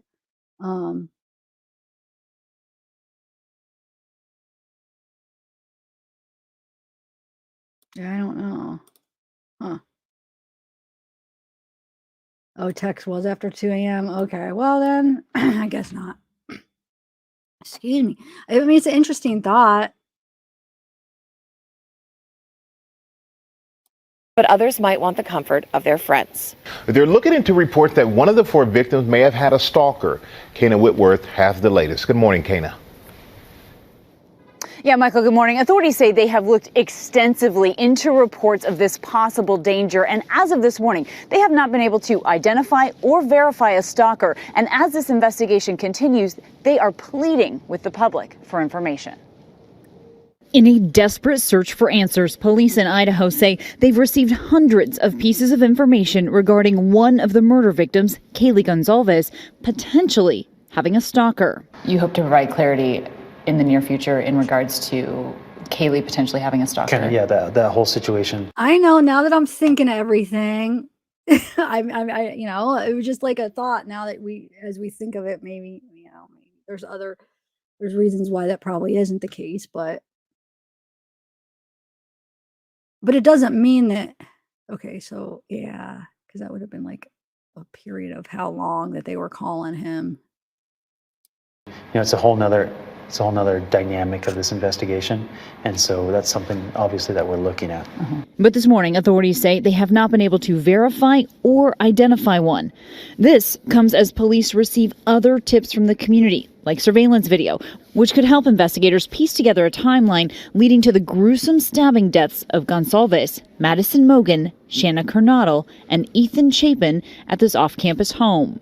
One of the last videos posted shows Kaylee and Maddie, lifelong best friends. In a case like this, though, where the victims and the survivors were all so active on social media, is that helpful to the investigation to learn about them and their friends and their lives? Well, I think it's both helpful and it also just enlarges the investigation overall. It just has more people for us to try and contact and try and get information on the evening in question and just be able to do a full analysis and review of the case. The restaurant where Shanna and Maddie worked, the Mad Greek, has reopened. Their coworkers left devastated and afraid. It's hard for them to want to come back to work because they don't necessarily feel safe here. They don't know who it was that did this. On campus, state police increasing visibility for the foreseeable future, and the university now saying it will offer remote learning for the rest of the semester as some students worry about returning after fall break. We're over a week away from these murders. At this point, there's really more questions than answers. What do you have to say to this community that does seem to be on edge right now? So I've been out in the community and I've talked with people. As we're getting dinner, as we're getting coffee, we've talked to people, and there's fear in this community. But as well, there's trust in the police department that they know that this work is being done. The community has patience. Other people don't. Well, that's certainly true. And police say that, while people have left town, those that are connected to this case remain very cooperative. And Michael, they also want to assure everybody that this investigation will continue at a rigorous pace throughout this Thanksgiving holiday. Do like a wine night? Let's just do a wine night. Just weeks ago, the 5 roommates were getting into the festive spirit, impersonating one another and posting the videos to TikTok. Oh, Murphy, you look so cute. Get out of here. You seriously gotta get out. But 3 of the 5 were killed. Madison Mogen, Kaylee Gonsalves, and Zana Kernodle.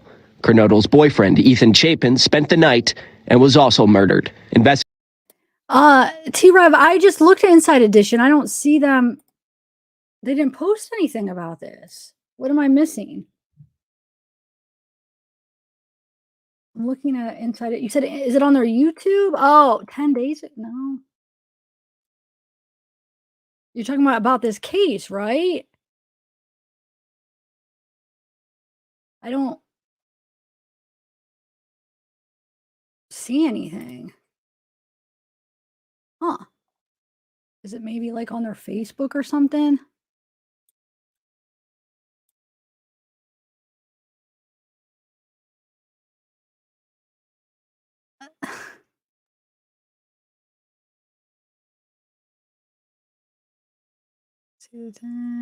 Hoodie guy is not clear, just a person of interest. I'm trying to see. Kaylee was heading to Europe. They would just be able to scream with like.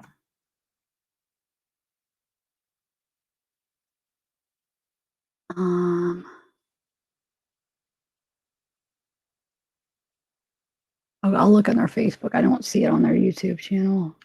I'm just waiting to see if you respond to about it. Well, I'll just look at the other stuff and see if you... Investigators say they were all likely stabbed in their sleep. 2 roommates apparently slept through the whole ordeal, according to officials. Upon waking up the next morning, they first called their friends over to the house for help, believing one of the victims had just passed out. Then they called 911. That's when police discovered the 4 bodies. Tips have come forward claiming that Kaylee Gonsalves had a stalker, but officials say they have not been able to substantiate that. Oh, Sean, your device isn't connected, so I can't add you. It doesn't let me when it's like, it says device is not connected. So it won't let me add you to the stream. So it's usually like the mic or the video or something's off, or you have to like, I don't know. I don't know how to like walk you through it, but there's something that's not quite connected. Hey, Maurice. Hey, Amy. Okay, so Killer Facts. I saw it on YouTube, but hold on. But it was found on the. Okay, hold on. Let's see.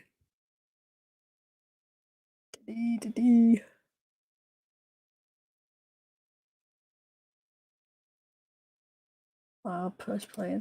Detectives have been looking into that, and to this point have been unable to corroborate the statement, although we continue to seek information and tips regarding that report. In the wake of the tragedy, the campus is cleared out and the holiday energy has been stripped away. Some students will complete the rest of the semester remotely. Some are not comfortable being back in Moscow until a suspect is in custody.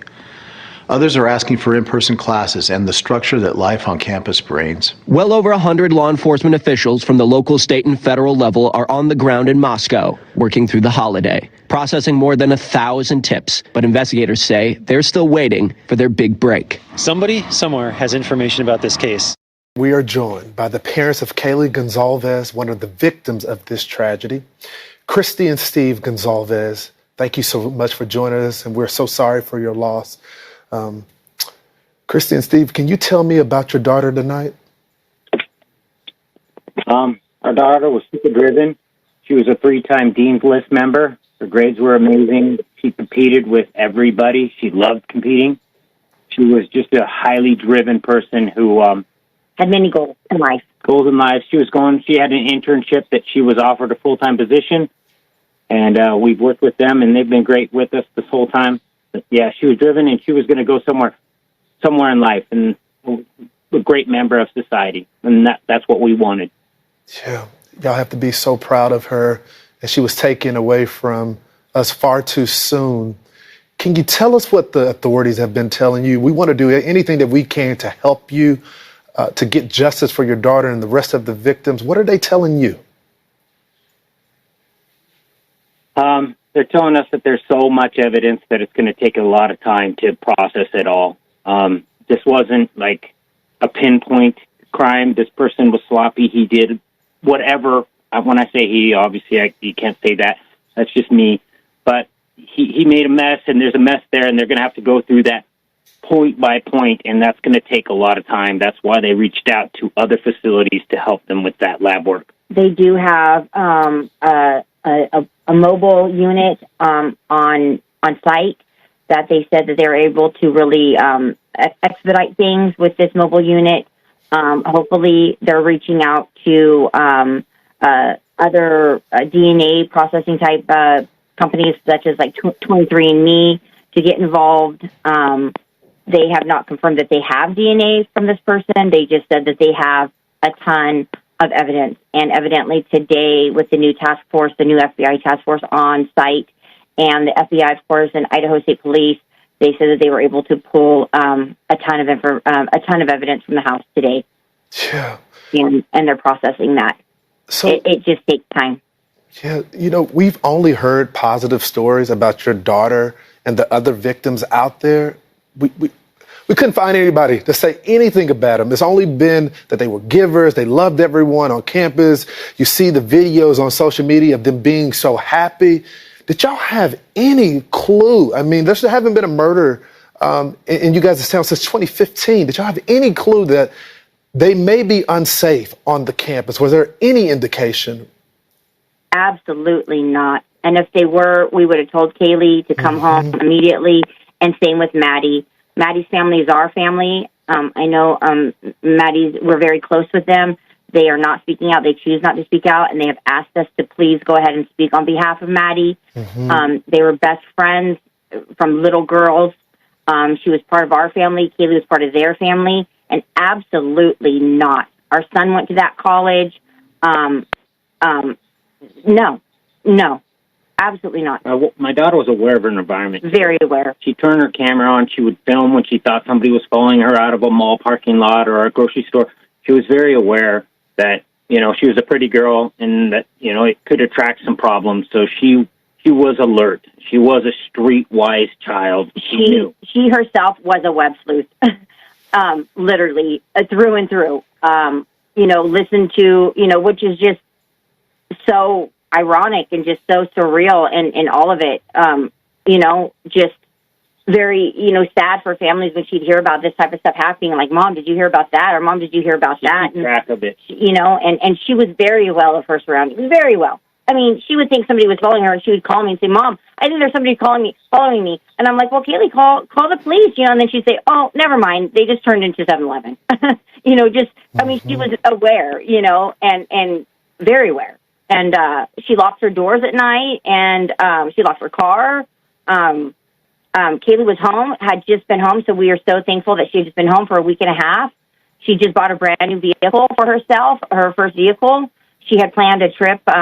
She was planning on backpacking across Europe for the month of January, starting her new job in February with this internship that she had done, wound up offering her a full-time, very well-paid position that she was very excited to take, and she was with us for the last week and a half. She went home Friday to literally go show off her new vehicle. She was like, Maddie has to see my new ride. Like, she has to see this.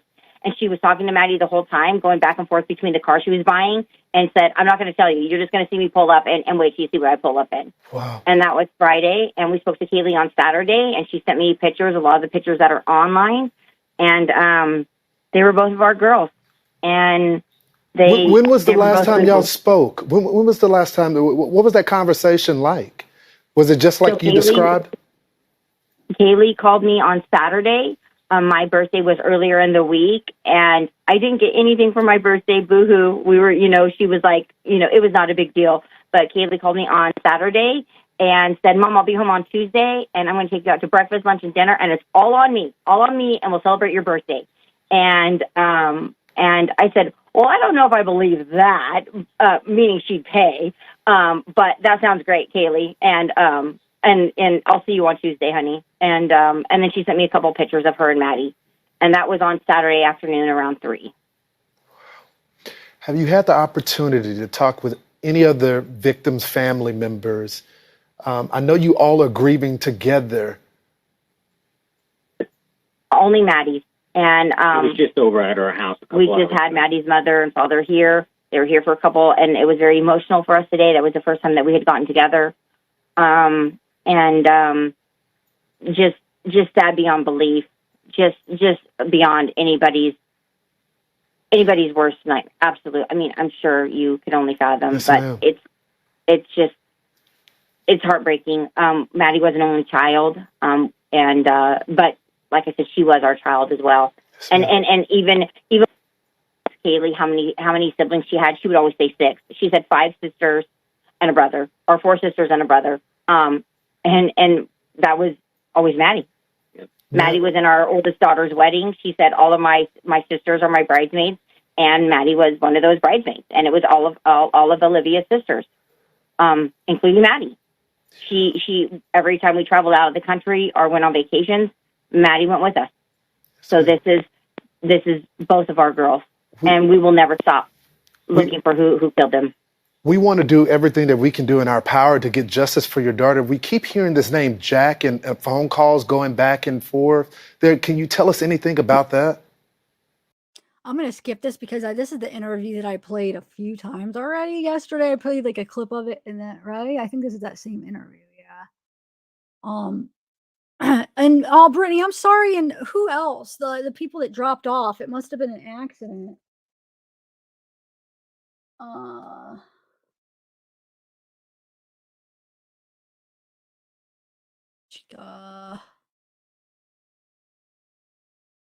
Yeah, so maybe let's see, we're at 44.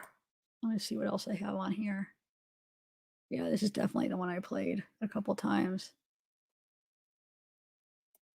And I don't know the inside edition, guys. Let the authorities know. I just with looked at Jack Ducour after dating him for 5 years. Her father, brother, and sister were asked about the relationship today on. I'm gonna rewind where it starts talking about that. Because I think that there's the entire rest of the world that's also not on that list of people who have been cleared. Right. Including Maddie's boyfriend, including any associates of Xana or Ethan that might not be involved. I don't find that significant at all. Kaylee and her best friend Madison Mogan called Jack 10 times an hour before they were murdered. Police today made it clear they do not suspect him. We're also aware of a male whom Madison and Kaylee had called several times the morning of November 13th, and we do not suspect that individual. One citizen sleuth pointed out that Murphy may have seen everything that went on that terrible night, if only the dog could speak. Video now going viral shows victims Madison Mogan, Shayna Kernodle, and the other roommates also taking loving care of Murphy. Kaylee's dad believes the killer knew the layout of the house. Somebody could have partied in the house and got an idea or got the confidence to pull that off. Police say they are chasing down reports that Kaylee had a stalker. So far, we have not been able to corroborate it, but we're not done looking into that. And the hunt for the killer will go on throughout the Thanksgiving holiday. State police are calling for calm. We ask you and we ask the public to please remain patient as this investigation unfolds. Former homicide detective and Fox News contributor Ted Williams is live on the ground outside the house in Moscow, Idaho. Ted, I've been watching your reporting out there today, and you're really giving us some insight into the lay of the land here and which areas are blocked off and what kind of work they're doing there right now. What can you tell us, Ted? Well, I can tell you that in the last few minutes, Martha, there's been some developments here where law enforcement is here on the crime scene, and they are blocking off the crime scene. What they're doing at the crime scene here is that they are broadening the crime scene. There's crime scene tape up around the home, and what we're now finding is that part of the parking lot itself is being broadened off as part of the crime scene. Now, earlier I had spoken about the area of the crime scene, that the leaves and everything back here were rather undisturbed. And I spoke about the fact that the killer or killers very well could have come out of what we have as a rear door back here. We don't really know that they did, but if they did, and if they wanted to get rid of their weapon, the knife that was used to kill these 4 young people, they could have dumped that knife anywhere back here. So I would have to believe at some stage or another, law enforcement is going to perform a grid search of this area just to clear it. I'm not saying that the murder weapon is back here, but primarily to make a determination if there's any physical evidence back here. Martha, this was a very gruesome murder scene, according to the medical examiner. According to the medical examiner, there was actually blood on the walls. And I can tell you, if we pan over, we're looking at the second and third story of this home. And as you look, these are the 2 sections where the bodies were supposed to have been found, on the second and third floor. Now, it is believed that there were 2 surviving individuals here that was on the second floor. I stand to be corrected, on the first floor of this home. Those individuals, 9 hours later, a call was put into law enforcement. Now, it is my understanding that before law enforcement arrived, that those individuals may have called others that came to this scene, meaning other civilians. The problem with that is there's always a concern of contamination of this scene. So all of these things are going on right now, but as we speak, law enforcement is here cordoning off this area, widening the area. Yeah. Ted, you know, there are just so many questions here. Do the police, and I'm going to talk to one of the nearby police captains in just a moment, but have they let any knowledge come out about whether or not they believe this is someone who knew these victims, or whether or not they think this is some sort of outside serial killer crazed person? Is there any indication of which way this is leading right now? No, the one nugget that they gave us early on is that law enforcement believes that this was a targeted killing of these young 4 students. And so as a result of that, one of the things that we've tried to establish, and we don't know, and we've tried to get it from law enforcement, is do they actually know who was actually targeted here, Martha? And second of all, what was the focus and the motive for targeting that one person? We don't know if it was any of the individuals that were killed here or the 2 surviving individuals. Ted, thank you very much. It's, you know, it is such a tragic case, and there are so many questions, and you're giving us a very good look at the back of it. You can almost see how you could go through the back in some ways, and you would be at level ground, because the house drops off a lot down near the parking area and goes down to that first floor that apparently was undisturbed in this crime. But Ted, thank you. Yeah, go ahead. Do you want to comment on that? Let me say, if I could say this quickly. Please. We are making news here because all of a sudden we are seeing that law enforcement is on the scene, and they're expanding the area of the crime scene itself. They've just put up new crime scene tape. And so this is the latest news and the latest development that is happening in this case at this immediate time, Martha. Yeah, it's a great point, Ted. Thank you very much. Good to have you with us today. Hey, Sean Hannity here. Hey, click here to subscribe to Fox News YouTube page and catch our hottest interviews. Guests for this Right, we think we story, already this watched very this tragic too, story? actually. What are your instincts? Or could it be a sexual sadist who, I don't know, guys. I might continue this later because I'm almost going 2 on weeks of this 3.5 hours.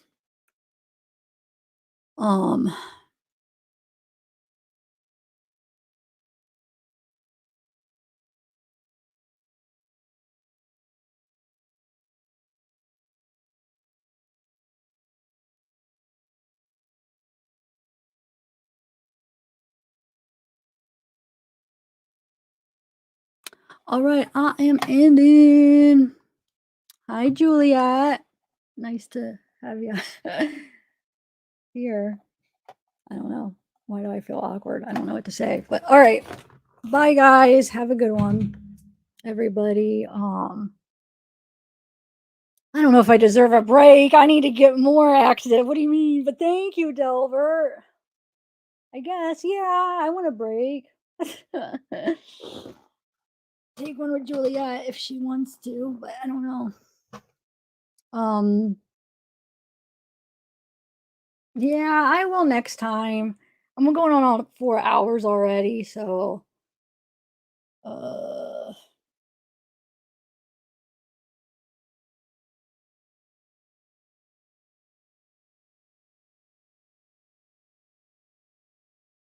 Dominic, you're funny. You funny. Bye.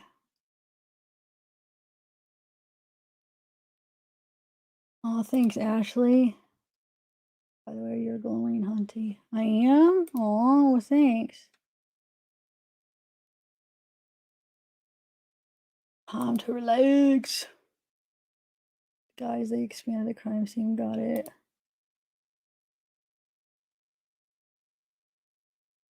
Yeah. Yeah.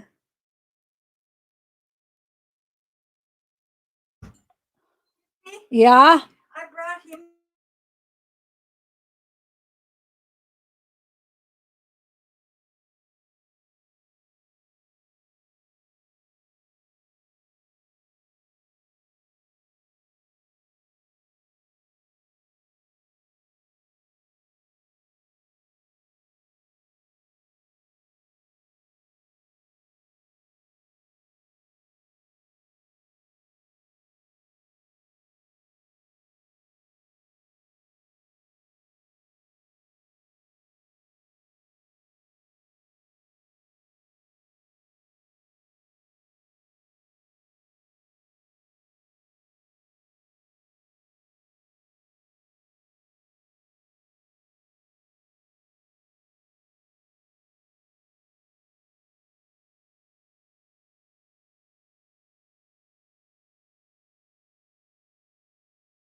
Sorry, she keeps coming up because my mom's not home, so it's good. Anyway, so what were we talking about?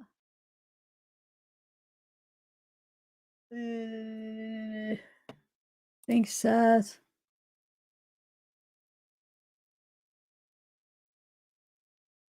Yeah, but I've been shortening up my live streams majorly. I'm not doing those 8-hour ones anymore, but I'm trying to limit it to under 4. So thanks, Noni.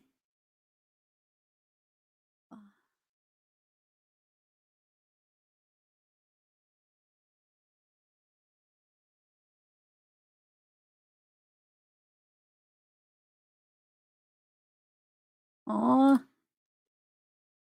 Thank you, Archangel. I'm glad that you learned something or that it's been informative for you.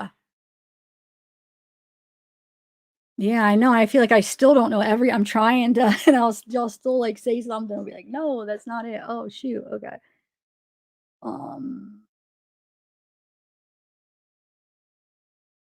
Karen, thanks, Karen.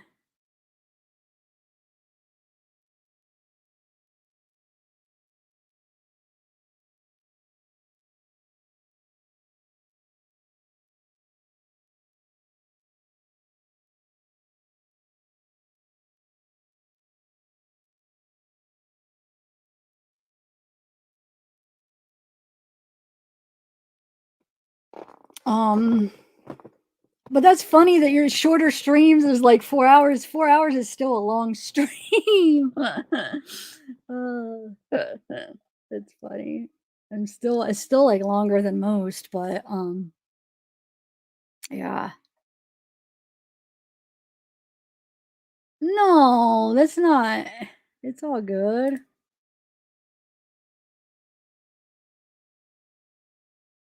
I don't think anybody. Yeah. I mean, it's worth it, right? Have a nice.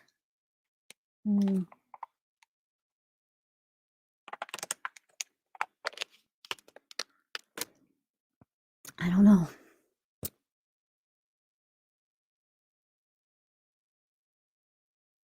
Oh, cool, Hamster. Yes.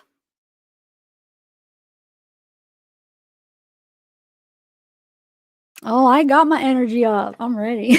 I am ready. I'm ready to go. Um,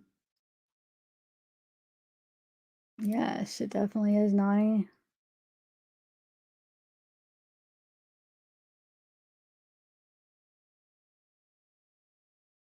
Love is a great reason.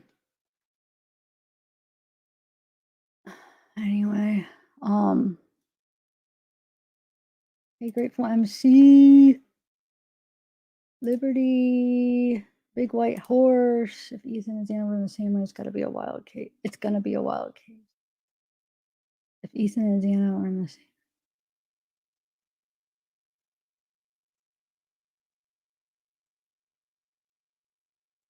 Makeup lover. Makeup lover. Well, hopefully you guys had fun. I actually did. It was a really good live. It just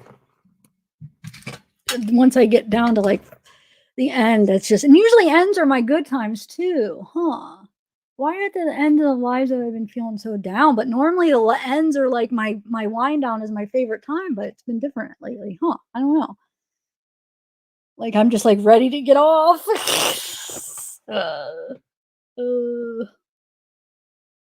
No, Jackie, I was gonna get a new dog, but I changed my mind because I didn't think Zeke would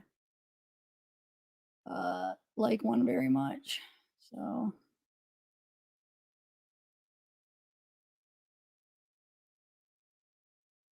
oh, thanks. Butterfly. I love colors. Southern Gale. Friends before the law should have seized all their phones. Billy Owens.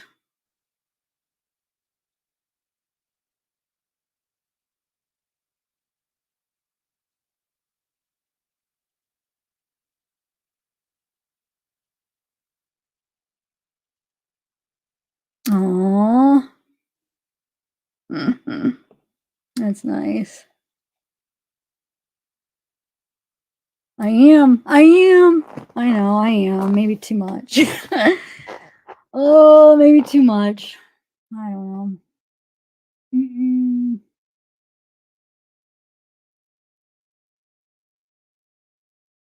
That's just how I am. Oh, I still have this up. Good. I don't want to be all big. I'll just keep this up. So I'm not all big. Thanks, Mazzy. Yeah, you are. Well, I want you to be the new dog. Southern goodbyes. Zav doing that Southern goodbyes. Wait, what's Southern goodbyes?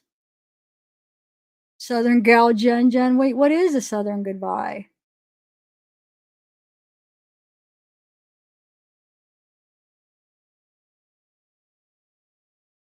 Oh, thanks, Mazzy Star. What's a Southern goodbye?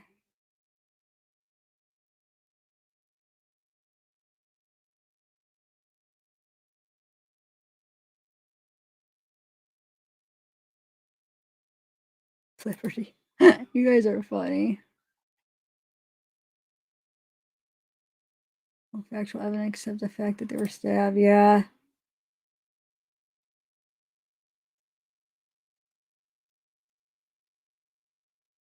That your new pig.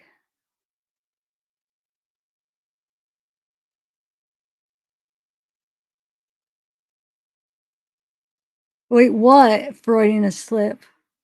What did I say? Did I say something that was Freudian slip?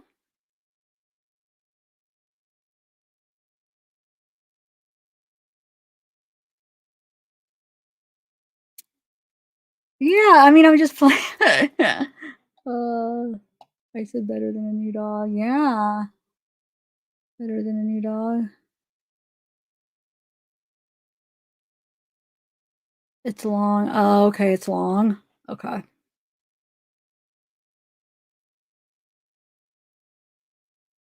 Wait, what was the Freudian slip, though? I'm confused. I don't know what I said. I want to know.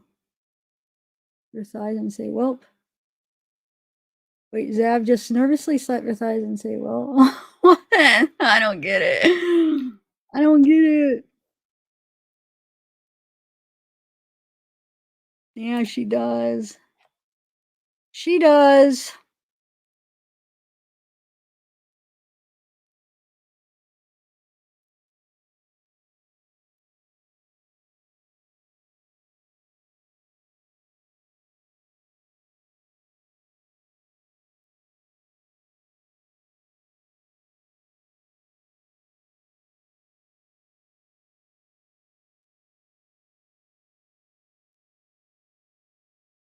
I think it's the other way around, maybe. What do you mean?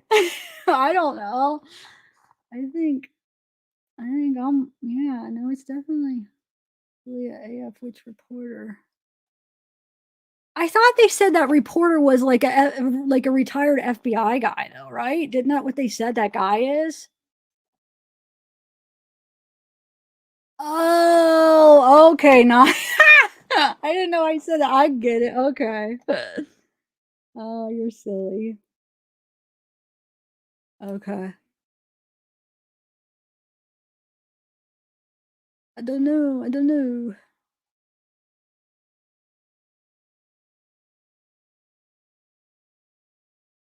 Aw. Thank you.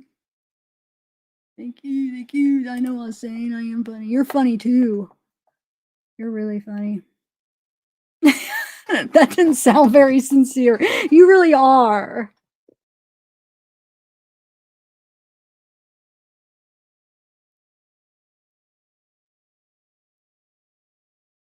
No, I got it. Or is it what's her name said? Hey Liz. Is retired. It is a retired detective. Oh, it was a detective. Okay. I thought he said something about FBI, but maybe it was just detective. Hey Sheila. Yeah, I guess. Sometimes I do. Most of the time I do long goodbyes, but there's been a few I was just like cut off. What you got on your head? Is it Tupperware bowl? Who? Tupperware bowl? Who? Oh, on his picture. Oh, I'm glad you caught it now. Crash and burn, burn! Crash and burn, burn. I will. My mom's not home right now. That was my grandma.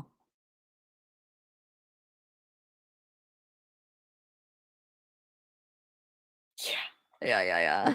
That's what it is. Cat. C-A-T. C-A-T. AKA Ginny. Insane. I keep seeing it's just the same people commenting over and over. Hey, IR, is this the group equivalent? Oh, I just read that. Never mind. Michelle, opposite of Irish goodbye. Bobby, I saw something about how much of the drug area is around that area, that a lot of dealers are in that. Yeah, I read an article yesterday about that. It is. They said it's like the where people go get drugs. It's like the party spot. And yeah, there was a big article on it. I read. Go watch my live yesterday. If I wasn't so lazy, I'd bring it up right now. But I'm not going to because I'm saying bye. Show I am auctioneer. I do that on the side. I do that on the side. Jada Blue. Jada Blue. Jada Blue. Bobby C. There was a video of them partying loud right after the murders happened. Oh yeah, I played that too. You guys, I played all that yesterday. I think that's what you're talking about. Southern Gale, 96, Red Eye. The last couple days, Bobby C. I don't know.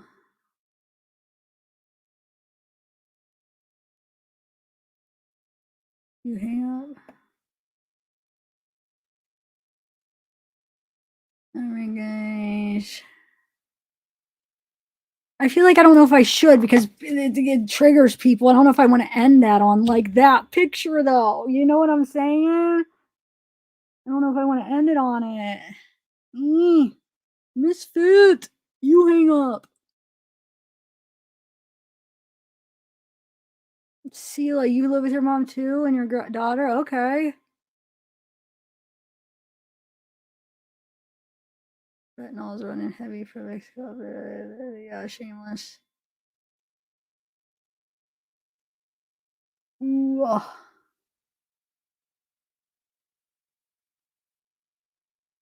First investigates this case. I don't know. Beach Creek. Hey, Marika. How many of you guys want me to put that picture up?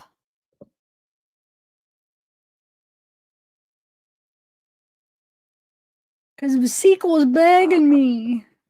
But I don't know if I want it to be up on the last thing.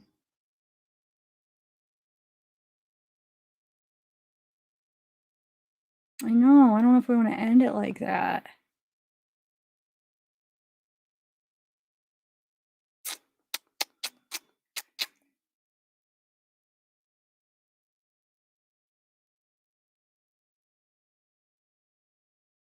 I don't mind, but I know there are a lot of people that would, so I don't know.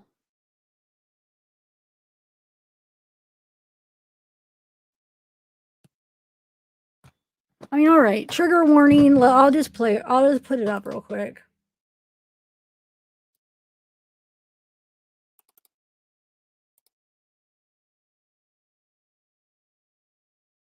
Where is it? Where is it? Where is it? Okay.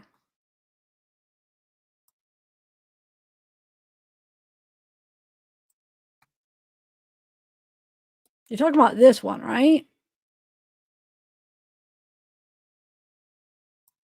I never did read that article from that old book. I'm sorry. I could only do so much. Unfortunately. So here's like a picture of all of them together. Jack got his first elk with the unbelievable help of Garrett and Rachel. Can you imagine experience? So this was like 7 years ago. So he was already pretty good with the knife back then. Now I'm not saying anything. I'm just saying like he fits some of the descriptions of what they thought. So I mean, you never know. He's just still on my radar for some reason. You know?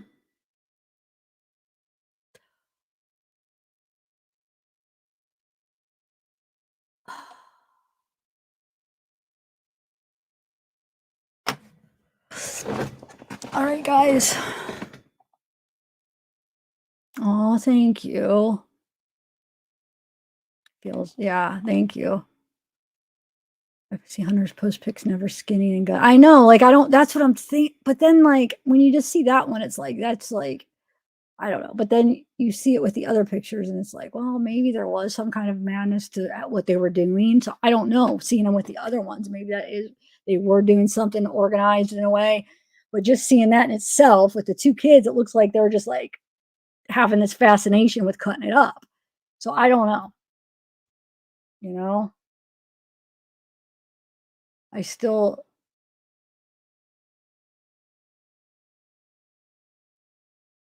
Yeah, genocide.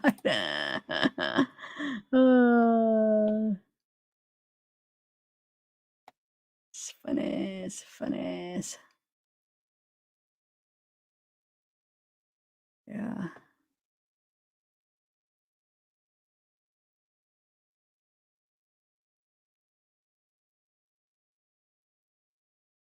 Anyway.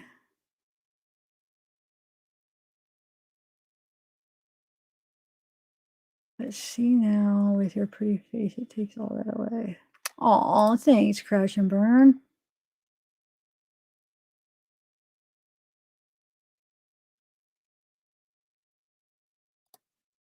Oh, really? I mean, you're actually being serious. I thought it was just like a joke. Okay. Yeah, I know. I better get off before it gets too bad. Now I feel like I'm like having that anxiety about getting off for some reason. Hey, Shameless. Yeah, me either, upside down. Yeah. Yeah. All right, bye guys. I'm ending it. I'm just gonna do a quick end. That's the way I gotta do it.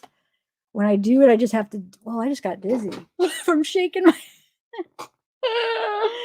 Oh my god! Help me, somebody! Come help me. Inertia.